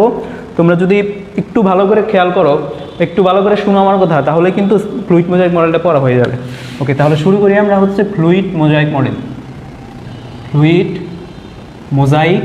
মডেল। আচ্ছা, প্রথমে আমরা হচ্ছে এই ফ্লুইড মোজাইক মডেল কি সেটা আগে আমরা হচ্ছে বুঝে নিব, ঠিক আছে? তারপর এটাকে কেন ফ্লুইড মোজাইক মডেল বলা হলো সেটাও আমরা ব্যাখ্যা পরে দিব। ওকে, তো ফ্লুইড মোজাইক মডেলটা দিয়েছেন হচ্ছে দুইজন বিজ্ঞানী সিঙ্গার আর হচ্ছে বিজ্ঞানী নিকলসন দুইজন বিজ্ঞানী এই ফ্লুইড মোজাইক মডেলটা দেন। সেটা হচ্ছে 1972 সালে। খুবই ইম্পর্টেন্ট একটা তথ্য যে ফ্লুইড মোজাইক মডেলটা কত সালে এবং কে প্রদান করে। তো 1972 সালে বিজ্ঞানী সিঙ্গার এবং নিকলসন এই দুইজন বিজ্ঞানী হচ্ছে প্রদান করে। আচ্ছা, তো এই ফ্লুইড মোজাইক মডেলটা হচ্ছে সর্বজন গৃহীত প্লাজমা মেমব্রেনের মডেল, ঠিক আছে? তাহলে যদি প্রশ্ন করা হয় যে সর্বজন গৃহীত কোষ ঝিল্লির মতবাদটার নাম কি, সেটা হচ্ছে ফ্লুইড মোজাইক মডেল। কে প্রদান করেন? বিজ্ঞানী সিঙ্গার এবং বিজ্ঞানী নিকলসন 1972 সালে, ঠিক আছে? তাহলে এখান থেকে আমরা কিন্তু দুইটা তথ্য জেনে নিলাম। আচ্ছা, এখন আসি আমরা গঠনে। তো ফ্লুইড মোজাইক মডেল অনুসারে কোষ ঝিল্লি হচ্ছে দুইটা স্তরে গঠিত। তো প্রতিটা স্তরে হচ্ছে ফসফোলিপিড থাকে। প্রতিটা স্তর হচ্ছে এটা মোটামুটি হচ্ছে স্যান্ডউইচ মডেলের মতোই, কিন্তু স্যান্ডউইচ মডেল থেকে এটা একটু ভিন্নতর। তোমরা যদি লক্ষ্য করো তাহলে বুঝতে পারবা যে স্যান্ডউইচ মডেল থেকে ফ্লুইড মোজাইক মডেলটা একটু পার্থক্য আছে। তাহলে এগুলা হচ্ছে ফসফোলিপিড। তো এখানে হচ্ছে ফসফোলিপিডের দুইটা স্তর থাকে, তাই না? তাহলে একটা ফসফোলিপিডের স্তর, তাহলে এটা হচ্ছে একটা ফসফোলিপিডের স্তর। এরকমভাবে আর একটা স্তর থাকবে। তাহলে আর একটা স্তরে আমি আঁকাই ফেলি, এই আর একটা স্তর।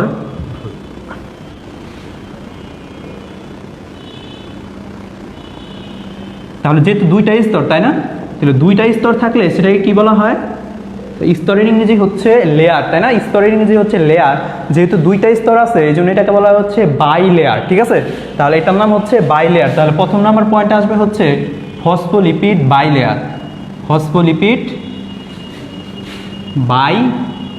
লেয়ার।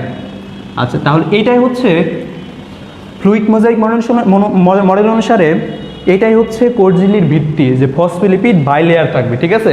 এবং ফসফোলিপিড বাই লেয়ারের মধ্যে অন্যান্য বস্তু এখানে মেশানো অবস্থায় থাকবে। ওকে, তাহলে প্রথম গেল হচ্ছে ফসফোলিপিড বাই লেয়ার। এখন লক্ষ্য করো এই যে ফসফোলিপিড, তাহলে নামের মধ্যে আছে কি আছে? ফসফোলিপিড, তাই না? তাহলে এই ফসফোলিপিড কী দিয়ে গঠিত? এখান থেকে বোঝাই যাচ্ছে যে এটা হচ্ছে ফসফেট, একটা ফসফেট দিয়ে গঠিত, আর একটা হচ্ছে লিপিড দিয়ে গঠিত, তাই তো? এই দুইটা জিনিস দিয়ে গঠিত। তাহলে আমি এই পাশে এই একটা ফসফোলিপিড নিয়ে এটা একটু বড় করে দেখাবো।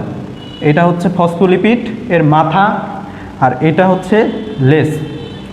তো ফসফোলিপিডের যে মাথাটা, এই মাথাটা হচ্ছে ফসফেট দিয়ে গঠিত। এটা হচ্ছে ফসফেট দিয়ে গঠিত। লক্ষ্য করো তো এখানে এই যে ফসফেটটা দেখা যাচ্ছে, এই ফসফেটের কিন্তু 3টা হচ্ছে ঋণাত্মক আয়ন থাকে। তাহলে তোমরা কেমিস্ট্রিতে অলরেডি পড়ছো যে ঋণাত্মক আয়নগুলো হচ্ছে পোলার অণু, তার মানে যেগুলো হচ্ছে আয়নযুক্ত সেগুলো হচ্ছে পোলার অণু, তাই না? তো পোলার অণু কিসে দ্রবীভূত হয়? আমরা জানি পোলার অণু হচ্ছে পোলার অণুতে দ্রবীভূত হয়। তো একটা পোলার অণু হচ্ছে পানি, তাই না? পানি হচ্ছে একটা পোলার অণু। তাহলে এই ফসফেট অণুটা কি করবে? পানিকে আকর্ষণ করবে, অর্থাৎ যেখানে পানি থাকবে সেখানে দ্রবীভূত হবে। তার মানে আমরা বলতে পারি এই ফসফেট মাথাটা হচ্ছে পানিকে আকর্ষণ করে। যেহেতু পানিকে আকর্ষণ করে এই জন্য এটাকে বলা হয় হচ্ছে হাইড্রোফিলিক।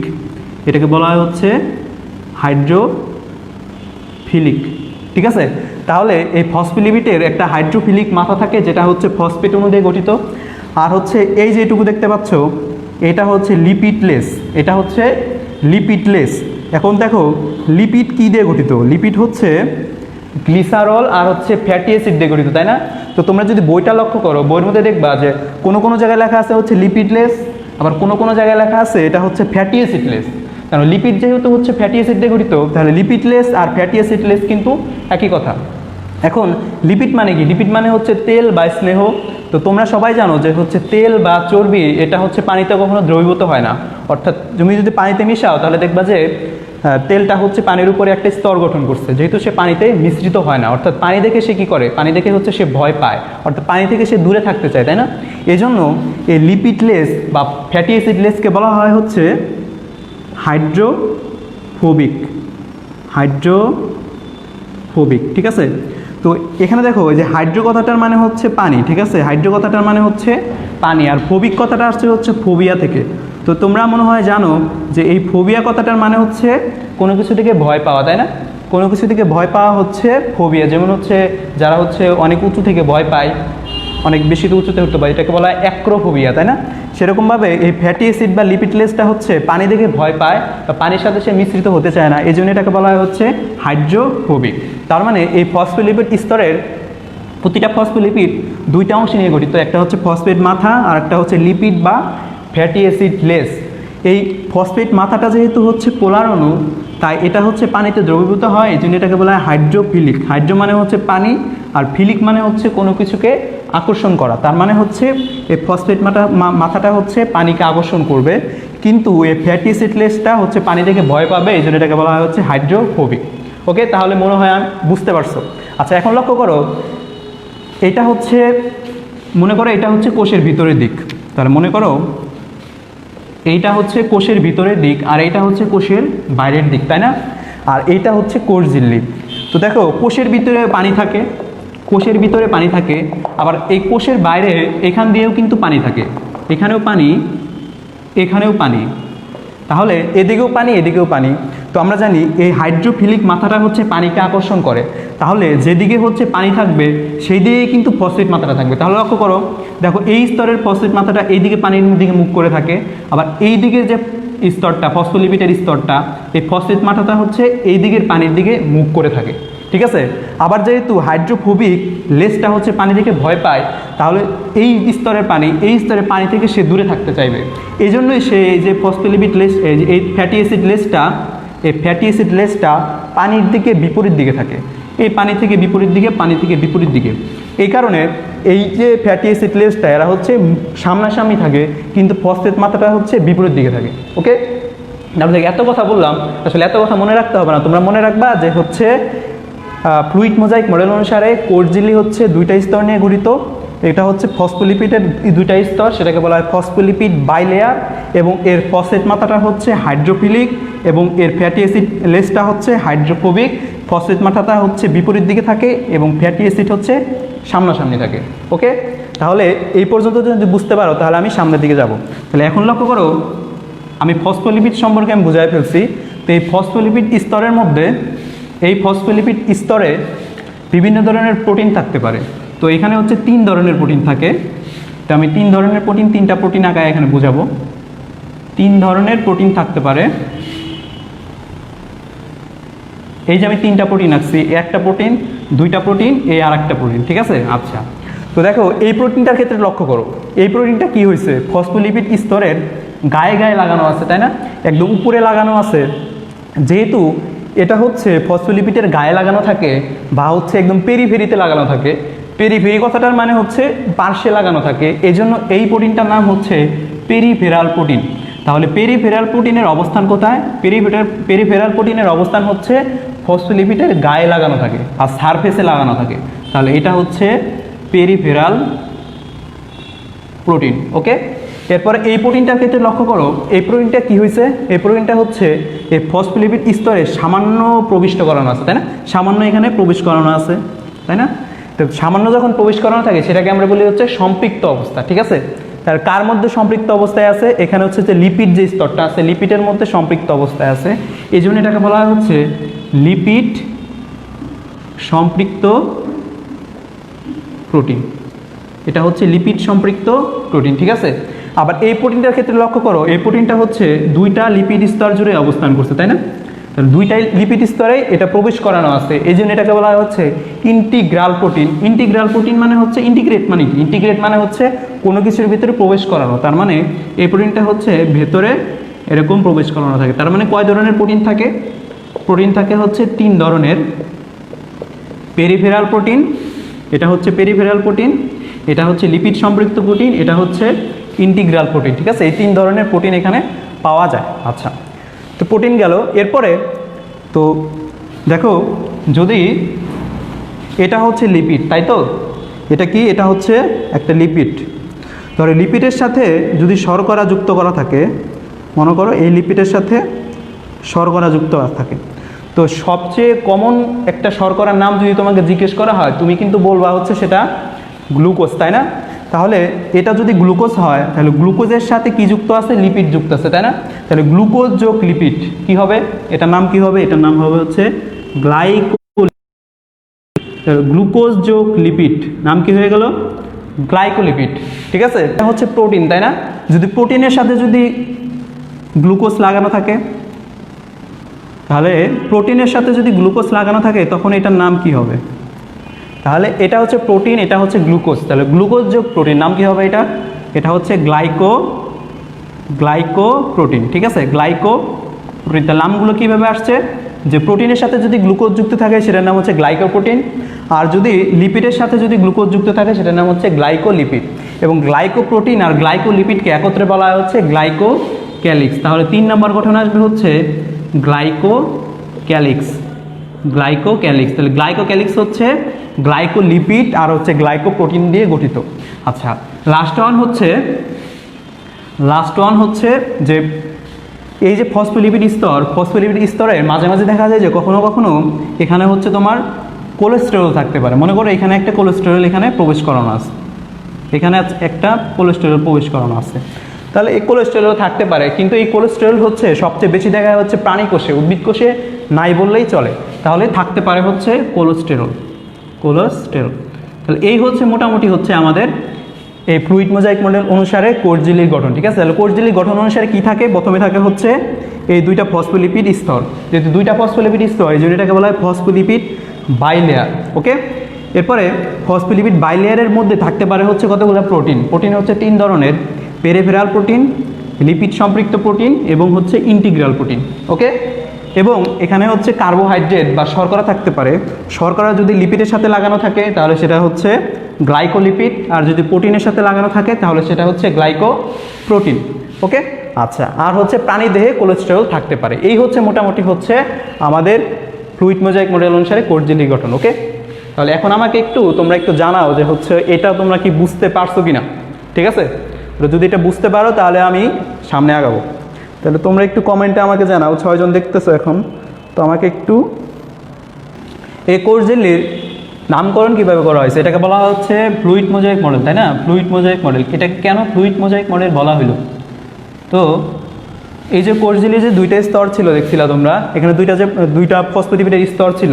তো 2টা ফসফোলিপিডের স্তরে যে ফসফোলিপিডগুলা এগুলা কি করতে পারে, একটা জায়গা দখল করতে পারে। ঠিক আছে, মনে করো এই 2টা স্তর, এই স্তর আর হচ্ছে এই স্তর, তো এই ফসফোলিপিড এখানে যেতে পারে, আবার এই ফসফোলিপিড এই স্তরে যেতে পারে। তাহলে এগুলো যখন একটা স্তর থেকে আরেকটা স্তরে যাবে তখন এগুলো দেখা হচ্ছে তরল পদার্থের মতো, এই জন্য এটাকে বলা হয় ফ্লুইড। ওকে, তো এই যে মুভমেন্ট করতেছে, অর্থাৎ এই ফসফোলিপিড এখানে যাচ্ছে, এই ফসফোলিপিড এখানে যাচ্ছে, এটাকে বলা হয় হচ্ছে ফ্লিপ ফ্লপ মুভমেন্ট।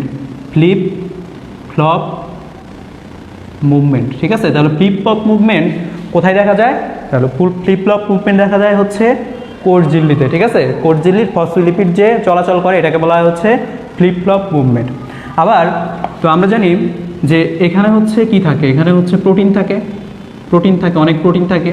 তো এই প্রোটিনগুলো দেখতে হচ্ছে অনেক চকচকে দেখায়। ঠিক আছে, অনেক চকচকে দেখায়। যদি আমরা এটা অনুবীক্ষণ যন্ত্র দিয়ে দেখি তখন এটাকে হচ্ছে একদম মোজাইক পাথরের মতো দেখাবে। ঠিক আছে, এই জন্য এটাকে বলা হচ্ছে ফ্লুইড মোজাইক মডেল। ঠিক আছে, আচ্ছা, আবার এই ফ্লুইড মোজাইক মডেলকে বলা হয় হচ্ছে আইসবার্গ মডেল।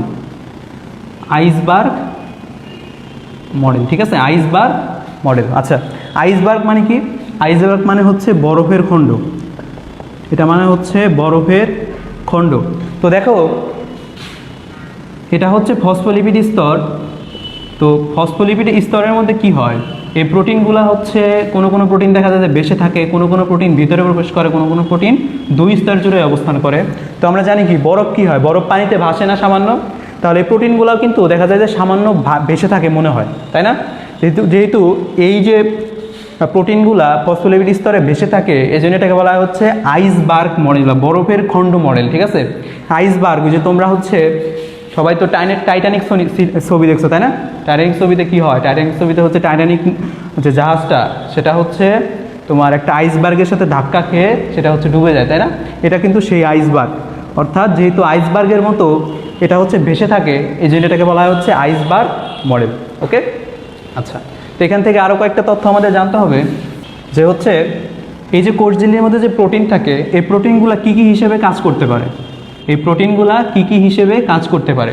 তো প্রোটিনগুলো থাকতে পারে হচ্ছে গাঠনিক উপাদান হিসেবে, প্রোটিনগুলা গাঠনিক উপাদান হিসেবে থাকতে পারে হচ্ছে তোমার এগুলা হচ্ছে এনজাইম হিসেবে কাজ করতে পারে, এনজাইম হিসেবে কাজ করতে পারে, অথবা এগুলা হচ্ছে ক্যারিয়ার বা বাহক হিসেবে কাজ করতে পারে, বাহক হিসেবে কাজ করতে পারে। তাহলে এখানে যে প্রোটিনগুলো থাকে, প্রোটিন হচ্ছে তিনটা হিসেবে কাজ করতে পারে, গাঠনিক উপাদান হিসেবে, এনজাইম হিসেবে, আর হচ্ছে বাহক হিসেবে, তাই না? কিন্তু এখান থেকে যদি আমি তোমার প্রশ্ন করি যে হচ্ছে নিচের কোনটি কোষঝিল্লিতে অবস্থিত প্রোটিনের কাজ নয়, তাহলে তিনটা অপশন কিন্তু শুদ্ধ করে করা যায়। এবং সাথে যদি আর একটা অপশন করে দেই যেটা হচ্ছে হরমোন হিসেবে কি কাজ করে, তাহলে মনে করো যে এটা হচ্ছে ঘ নাম্বারের অপশনে আছে। ঠিক আছে, তাহলে এখান থেকে কিন্তু এমসিকিউ করা খুবই সহজ। তাহলে উত্তর হবে হচ্ছে হরমোন, কারণ এই প্রোটিনটা হরমোন হিসেবে কাজ করে না। ঠিক আছে, আচ্ছা। এরপরে আমরা জানি কি এখানে লিপিড থাকে, এখানে লিপিড থাকে। তো এই লিপিডের মধ্যে এটা কি, এটা হচ্ছে লিপিড, তাই না? তাহলে এখানে কি কি লিপিড থাকতে পারে? এখানে হচ্ছে প্রধান লিপিড হিসেবে থাকে হচ্ছে ফসফোলিপিড, এখানে থাকে হচ্ছে ফসফোলিপিড। ঠিক আছে, আচ্ছা। এই ফসফোলিপিড হচ্ছে 5 ধরনের ফসফোলিপিড থাকতে পারে। তার মধ্যে সবচেয়ে সরল ফসফোলিপিড হচ্ছে ফসফাটাইডিক অ্যাসিড, ফসফাটাইডিক অ্যাসিড। তাহলে এই 5 ধরনের যে ফসফোলিপিড থাকে তার মধ্যে সরলটা হচ্ছে ফসফাটাইডিক অ্যাসিড, আর বাকি 4টা হচ্ছে জটিল। তো জটিলের মধ্যে আবার লেসিথিন হচ্ছে প্রধান, এটা হচ্ছে লেসিথিন প্রধান। ঠিক আছে, তাহলে সরল হচ্ছে ফসফাটাইডিক অ্যাসিড, আর জটিল হচ্ছে 4টা, তার মধ্যে প্রধান হচ্ছে লেসিথিন। ঠিক আছে, আচ্ছা, এই গেল তথ্য। এরপরে লাস্ট একটা তথ্য জানতে হবে, সেটা হচ্ছে পেঁয়াজের কোষে, তো পেঁয়াজের কোষের যে কোষঝিল্লি সেখানে হচ্ছে আরএনএ থাকতে পারে। তো পেঁয়াজের কোষে আরএনএ থাকতে পারে। তাহলে এই তথ্যগুলো একটু উঠাই নাও। ঠিক আছে, এই তথ্যগুলো উঠাই নাও, খুবই খুবই ইম্পর্টেন্ট এমসিকিউর জন্য। ঠিক আছে, তাহলে দেখো এটা কিন্তু কোর্স ছিল আমাদের, তাই না? দেখো আমি কিন্তু দেখো কীভাবে পড়াচ্ছি, আমি আসতেছি একদম বাইরে থেকে। তো প্রথমে আমি হচ্ছে কোষপ্রাচীর পড়াইছি, এই কোষপ্রাচীর পড়াইছি, এরপর হচ্ছে এই কোষঝিল্লিটা পড়াইলাম, এখন কোষঝিল্লি পড়াইলাম। এখন দেখো কোষপ্রাচীর আর কোষঝিল্লি বাদে এবং নিউক্লিয়াস বাদে, অর্থাৎ কোষপ্রাচীর বাদ দিলাম, আমি কোষঝিল্লি বাদ দিলাম, এরপর হচ্ছে নিউক্লিয়াসটা বাদ দিলাম। তাহলে এইগুলা বাদে বাকি যে সমস্ত অংশ, এটাকে কী বলা হয়? এটাকে বলা হয় হচ্ছে সাইটোপ্লাজম, তাই না? সাইটোপ্লাজম।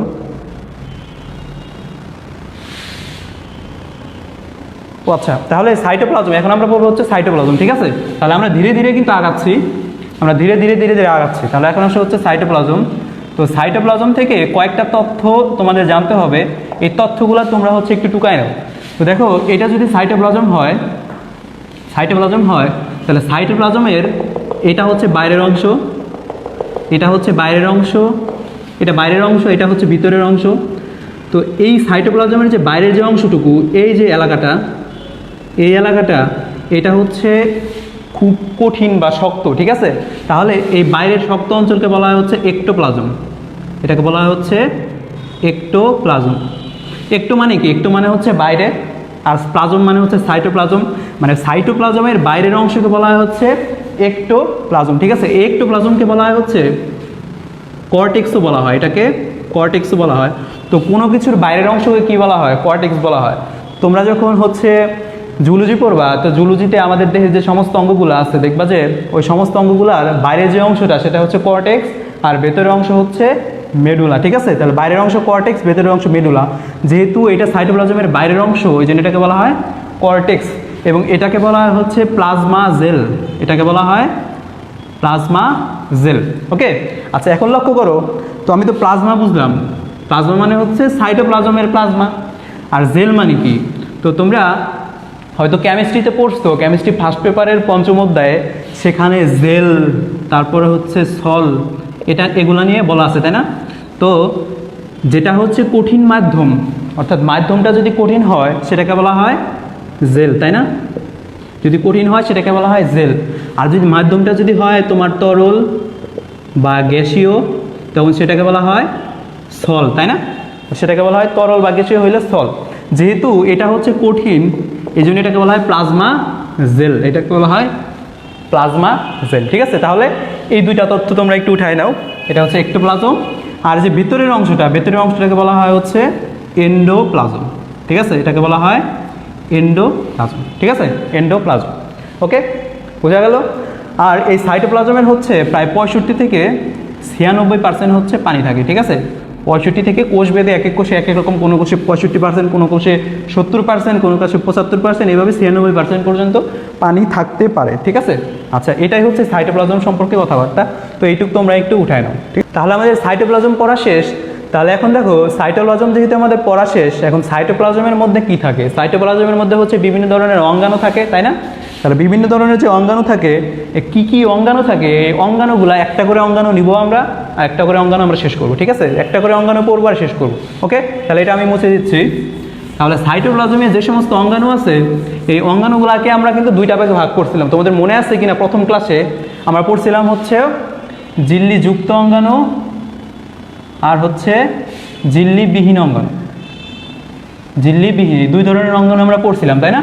আচ্ছা, আর ঝিল্লিবিহীন যে অঙ্গাণু, এটা আমরা পড়ছিলাম হচ্ছে মামাই সেরা, এই ছন্দ দিয়ে পড়ছিলাম মামাই সেরা, ঠিক আছে। আচ্ছা, তো আমরা যে প্রথম যে অঙ্গাণুটা পড়বো সেটার নাম হচ্ছে রাইবোজোম, সেটার নাম হচ্ছে রাইবোজোম।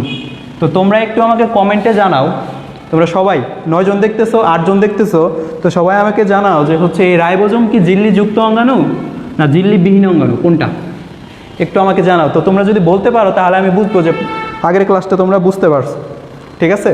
তো তোমরা সবাই কমেন্টে একটু জানাও যে রাইবোজোম কি ঝিল্লিযুক্ত অঙ্গাণু নাকি ঝিল্লিবিহীন অঙ্গাণু, দেখি কে কে বলতে পারে।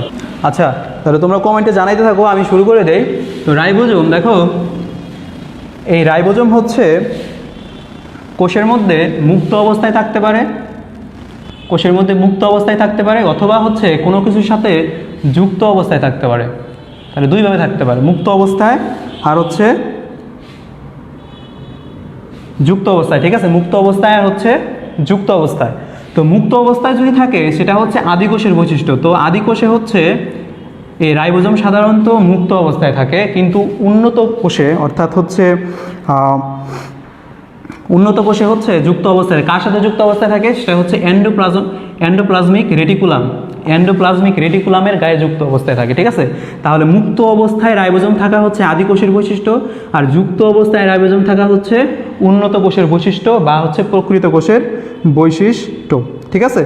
আচ্ছা, ওকে, এখন দেখো এই যে মুক্ত অবস্থায় আর যুক্ত অবস্থায় যাই থাকুক না কেন, তো এই রাইবোজোম হচ্ছে কে আবিষ্কার করে এটা আমরা একটু দেখে নেই। তো রাইবোজোম আবিষ্কার করে হচ্ছে 1954 সালে বিজ্ঞানী ক্লট, এটা একটু তুলে নাও। 1954 সালে ক্লট তিনি হচ্ছে আবিষ্কার করেন, তিনি কিন্তু আবিষ্কার করেন এবং নামকরণ করেন হচ্ছে বিজ্ঞানী রবার্টসন, বিজ্ঞানী রবার্টসন। তো তাহলে আবিষ্কার করেন কে? আবিষ্কার করেন হচ্ছে ক্লট, আর রবার্টসন হচ্ছে নামকরণ করেন এটা, ঠিক আছে। আচ্ছা, তাহলে এই গেল হচ্ছে রাইবোজোম এর আবিষ্কার এবং নামকরণ। এখন আসো দেখো এই রাইবোজোমকে কতভাবে ভাগ করা যায়। তো রাইবোজোম হচ্ছে দুই ধরনের, ঠিক আছে। রাইবোজোম হচ্ছে দুই ধরনের, একটা হচ্ছে 70S আর একটা হচ্ছে 80S। আচ্ছা, তো 70S কোথায় থাকে, 80S কোথায় থাকে? 70S থাকে হচ্ছে আদিকোষে, আর 80S থাকে হচ্ছে উন্নত কোষে, ঠিক আছে, বা প্রকৃত কোষে। এখানে এস দ্বারা কি বোঝায়? আচ্ছা, একজন কমেন্ট করছে হচ্ছে রাইবোজোম হচ্ছে ঝিল্লিবদ্ধ। আচ্ছা, রাইবোজোম কি ঝিল্লিবদ্ধ অঙ্গাণু? ভুল হইল না? রাইবোজোম হচ্ছে ঝিল্লিবিহীন অঙ্গাণু, ঠিক আছে। রাইবোজোম হচ্ছে ঝিল্লিবিহীন অঙ্গাণু। ওই যে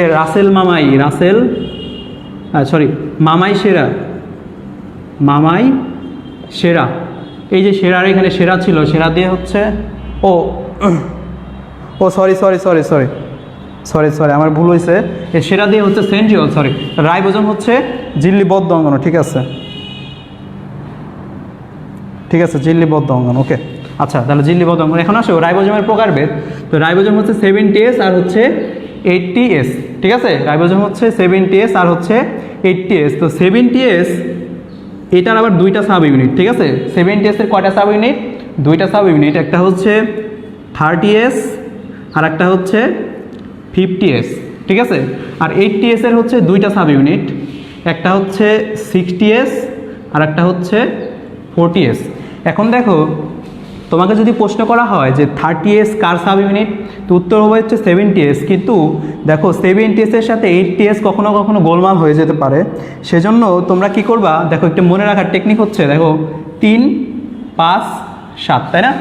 3, 5, 7 অর্থাৎ 30, 50, 70 অর্থাৎ 30S আর 50S মিলে তৈরি হয় হচ্ছে 70S।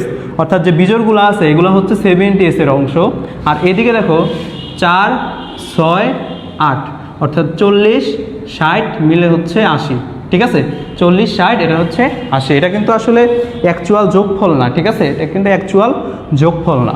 ওকে, আর এখানে যে এস আছে, এস মানে হচ্ছে স্পেদ বার্গ, স্পেদ বার্গ, ঠিক আছে। তো বিজ্ঞানী স্পেদ বার্গ কী করেন, একটা সেন্ট্রিফিউগাল একটা যন্ত্র নেন, মনে করো এটা হচ্ছে একটা সেন্ট্রিফিউগাল যন্ত্র, এখানে নিয়ে তিনি কোষের সমস্ত অংশটাকে বারবার ঘুরাইতে থাকেন। তো দেখা যায় যে কতগুলা অনেক তাড়াতাড়ি হচ্ছে নিচে জমা হয় আর কতগুলা হচ্ছে পরে জমা হয়। তো অধঃক্ষেপণের যে হার বা নিচে জমা হওয়ার যে হারের উপর ভিত্তি করে তিনি একটা একক নির্ধারণ করেন, সেটাকে বলা হচ্ছে স্পেদ বার্গ। এই জন্য এটা নামের শেষে এস যুক্ত করা হয়, ঠিক আছে, 70S আর হচ্ছে 80S। ওকে, আচ্ছা, তাহলে এটা গেল হচ্ছে রাইবোজোমের প্রকারভেদ। ওকে, আচ্ছা, এখন আসো এই রাইবোজোম কী দিয়ে গঠিত। তো রাইবোজোম হচ্ছে দুইটা জিনিস দিয়ে গঠিত, রাইবোজোম হচ্ছে দুইটা জিনিস দিয়ে গঠিত। একটা হচ্ছে RNA, তা RNA হচ্ছে 5 প্রকারের, তার মধ্যে একটা RNA হচ্ছে RNA হচ্ছে rRNA। আর মানে হচ্ছে রাইবোজোমাল, আর মানে হচ্ছে রাইবোজোমাল, ঠিক আছে। তাহলে রাইবোজোমাল RNA দিয়ে হচ্ছে রাইবোজোম গঠিত। আর এখানে থাকতে পারে হচ্ছে প্রোটিন থাকতে পারে, এবং রাইবোজোমে RNA এবং প্রোটিন হচ্ছে সমান সংখ্যক থাকে, ঠিক আছে, সমান সংখ্যক, অর্থাৎ 1:1, ঠিক আছে। তাহলে RNA আর হচ্ছে প্রোটিন হচ্ছে সমান সংখ্যক থাকে, তাহলে 1:1, ঠিক আছে। তাহলে এই দুইটা জিনিস দিয়ে গঠিত। এবং ইকোলাই, তোমরা তো ইকোলাইয়ের নাম শুনছো তাই না? ইকোলাই একটা ব্যাকটেরিয়া, ইশেরিকিয়া কোলাই, ঠিক আছে, ইশেরিকিয়া কোলাই। এটা হচ্ছে সাধারণত আমাদের যে অন্ত্র থাকে, আমাদের যে ইন্টেস্টাইন, এই ইন্টেস্টাইনে এই ইকোলাইটা থাকে, ঠিক আছে। তো ইকোলাইয়ের প্রায় 22 ভাগ হচ্ছে এই রাইবোজোম, ঠিক আছে। এই তথ্যটা এখান থেকে জেনে রাখবো। ওকে, আচ্ছা, তো এই রাইবোজোমের কাজ কি? এই রাইবোজোমের কাজ হচ্ছে আমাদের দেহে যে সমস্ত প্রোটিন তৈরি হয়, তো আমরা জানি আমাদের দেহের সমস্ত দেহটাই কিন্তু অসংখ্য প্রোটিন দিয়ে গঠিত, ঠিক আছে, অসংখ্য প্রোটিন দিয়ে গঠিত। এই অসংখ্য প্রোটিন তৈরি করে হচ্ছে এই রাইবোজোম। তাহলে রাইবোজোমের কাজ হচ্ছে প্রোটিন তৈরি করা, ঠিক আছে। তাহলে রাইবোজোমের কাজ কি? রাইবোজোমের কাজ হচ্ছে প্রোটিন তৈরি করা। এখন দেখো এই রাইবোজোম হচ্ছে প্রোটিন কিভাবে তৈরি করে, আর রাইবোজোম কিভাবে প্রোটিন তৈরি করে। তো দেখো আমি একটু আগে বলে আসলাম যে হচ্ছে প্রকৃত কোষে রাইবোজোমের দুইটা সাব ইউনিট থাকে, তাই না? একটা হচ্ছে 60S আর একটা হচ্ছে 40S। তো এটা যদি নিউক্লিয়াস হয়, তো নিউক্লিয়াসে প্রথমে হচ্ছে mRNA তৈরি হবে, এটা হচ্ছে mRNA, ঠিক আছে, এটা হচ্ছে mRNA। তো mRNAটা নিউক্লিয়াস থেকে বের হয়ে এসে সাইটোপ্লাজমে চলে আসবে। তাহলে এখানে সাইটোপ্লাজমে চলে আসলো mRNAটা, এবং mRNAর দুই পাশে ঘিরে ধরবে হচ্ছে, এক পাশে আসবে হচ্ছে 60S, এক পাশে 60S, আর এক পাশে আসবে হচ্ছে 40S, ঠিক আছে, 60S আর হচ্ছে 40S। আচ্ছা, 60S 40S আসার পরে এখানে আসবে হচ্ছে tRNA, এটা হচ্ছে tRNA আসবে, ঠিক আছে। তো tRNA হচ্ছে, এই tRNA হচ্ছে জমিদার মানুষ, ঠিক আছে। যেহেতু সে জমিদার মানুষ, তার কাছে অনেক টাকা পয়সা থাকে, এখানে টাকা পয়সা হচ্ছে অ্যামিনো অ্যাসিড, ঠিক আছে। তো এই জমিদার কি করবে, এই tRNA, এই জমিদারটা কি করবে, এই mRNA-তে অবস্থিত যে কোডগুলা থাকবে, অর্থাৎ এই যে চিঠিটা নিয়ে আসছে, এই mRNA নিউক্লিয়াস থেকে যে চিঠিটা নিয়ে আসছে, tRNA তার চিঠিটা পড়ে দেখবে যে কী কী অ্যামাইনো অ্যাসিড রাইবোজোমকে দিতে হবে, ঠিক আছে। তাহলে tRNA এই mRNA-র কোড অনুসারে অ্যামাইনো অ্যাসিড সরবরাহ করবে, এখানে সরবরাহ করবে। ধরো এখানে অসংখ্য অ্যামাইনো অ্যাসিড যুক্ত হইলো। তো রাইবোজোম কী করবে, এই অ্যামাইনো অ্যাসিডগুলোকে নিয়ে একটার সাথে আরেকটা যুক্ত করবে, তাহলে আমরা জানি অ্যামাইনো অ্যাসিডের পলিমারকে কি বলা হয়, অ্যামাইনো অ্যাসিডের পলিমারকে বলা হয় হচ্ছে প্রোটিন। তো এইভাবে হচ্ছে রাইবোজোম সাধারণত প্রোটিন তৈরি করে, ঠিক আছে। তাহলে কি হয়, প্রথমে হচ্ছে mRNA আসে, দুই পাশে হচ্ছে 60S আর 40S এসে যুক্ত হয়, এরপরে tRNA আসে, tRNA mRNA-র কোড অনুসারে এখানে হচ্ছে সে অ্যামাইনো অ্যাসিড সরবরাহ করে, ঠিক আছে। আচ্ছা, এটাই হচ্ছে আমাদের প্রোটিন তৈরির প্রক্রিয়া রাইবোজোম, ঠিক আছে। আচ্ছা, আমাদের রাইবোজোম সম্পর্কে পড়া কিন্তু শেষ, ঠিক আছে। এইগুলো হচ্ছে রাইবোজোম নিয়ে পড়াশোনা ছিল, ঠিক আছে। তো তোমরা আবার একটু আমাকে কষ্ট করে একটু কমেন্টে জানাও তোমরা কি ঠিকমতো তুলতে পারছো কিনা, আর হচ্ছে রাইবোজোমটাকে বুঝতে পারছো কিনা, ঠিক আছে। কারণ রাইবোজোম সম্পর্কে জানা কিন্তু খুবই খুবই খুবই গুরুত্বপূর্ণ, ঠিক আছে। তো রাইবোজোমের কাজ হচ্ছে প্রোটিন তৈরি করা, ঠিক আছে। ওকে, তো রাইবোজোম নিয়ে আমাদের পড়াশোনা শেষ। তো তোমরা একটু আমাকে কমেন্টে জানাও যে হচ্ছে বুঝতে পারছো কিনা বা এখান থেকে কোনো সমস্যা আছে কিনা। সমস্যা থাকলে তোমরা একটু কমেন্টে আমাকে জানাই দাও। গোলগি বডিস, এখন আমরা চলে যাব গোলগি বডিস। আচ্ছা, তো গোলগি বডিস নিয়ে আমি প্রাথমিক কিছু কথাবার্তা বলে নেই। তো আমরা জানি এটা যদি কোষ হয় তাহলে কোষের এটা হচ্ছে এখানে থাকবে হচ্ছে নিউক্লিয়াস, ঠিক আছে। এখানে থাকবে হচ্ছে নিউক্লিয়াস। তো এই নিউক্লিয়াসের কাছাকাছি হচ্ছে দুইটা অঙ্গনও থাকে, ঠিক আছে। নিউক্লিয়াসের কাছাকাছি দুইটা অঙ্গনও থাকে, একটা হচ্ছে গলগি বডি, আরেকটা হচ্ছে এন্ডোপ্লাজমিক রেটিকুলাম, এটা হচ্ছে এন্ডোপ্লাজমিক রেটিকুলাম, আর এটা হচ্ছে গলগি বডি বা গলগি যন্ত্র, ঠিক আছে। তাহলে তোমাকে যদি প্রশ্ন করা হয় যে নিউক্লিয়াসের কাছাকাছি অবস্থিত অঙ্গাণুর নাম কি, তাহলে একটা হচ্ছে গলগি বডি আর একটা হচ্ছে এন্ডোপ্লাজমিক রেটিকুলাম, এই দুইটা থাকে, ঠিক আছে। আচ্ছা, তাহলে গলগি বডি কিন্তু আমাদের লাস্ট টপিক আজকে, ঠিক আছে। এটা পরে আমরা শেষ করব। তাহলে নিউক্লিয়াসের কাছাকাছি হচ্ছে দুইটা জিনিস থাকে, একটা হচ্ছে গলগি বডি আর একটা হচ্ছে এন্ডোপ্লাজমিক রেটিকুলাম, ওকে। আচ্ছা, এই গলগি বডি হচ্ছে আবিষ্কার করেন বিজ্ঞানী ক্যামিলো গলগি, ঠিক আছে। ক্যামিলো গলগি তিনি হচ্ছে আবিষ্কার করেন। তিনি কি করেন যে পেঁচা আছে না, পেঁচার হচ্ছে স্নায়ুকোষ উনি তখন পর্যবেক্ষণ করেন, তখন তিনি এক ধরনের অঙ্গাণু দেখতে পান। তো সেটা পরবর্তী তিনি নাম করেন হচ্ছে গলগি বডি, ওনার নাম অনুসারেই বলা হয় হচ্ছে গলগি বডি। তো এই গলগি বডির হচ্ছে কতগুলো নাম আছে। তো একটা নাম হচ্ছে ডিকটায়োজোম, এরপর হচ্ছে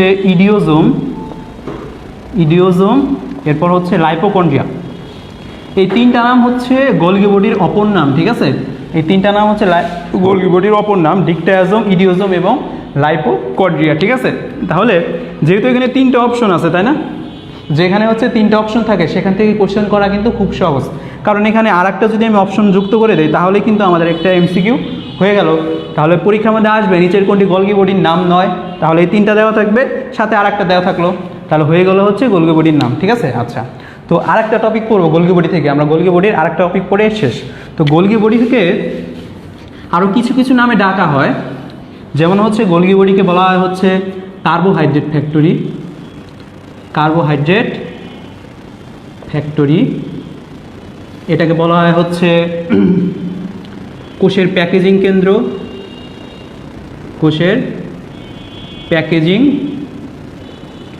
এটাকে বলা হয় হচ্ছে কোষের ট্রাফিক পুলিশ, তো তোমরা যারা এসএসসি পরীক্ষার্থী আছো যারা, তো তাদের জন্য খ নাম্বারে কিন্তু এই কোশ্চেনগুলো খুবই খুবই ইম্পর্টেন্ট, ঠিক আছে। খ নাম্বারে কিন্তু আসে যে কার্বোহাইড্রেট ফ্যাক্টরি কেন বলা হয়, কোষের প্যাকেজিং কেন্দ্র কেন বলা হয়, কোষের ট্রাফিক পুলিশ কেন বলা হয়, ঠিক আছে।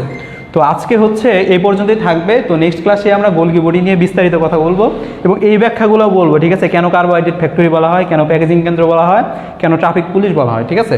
তো আজকের মতো এই পর্যন্তই। নেক্সট ক্লাসে ইনশাল্লাহ আবার দেখা হবে, ঠিক আছে।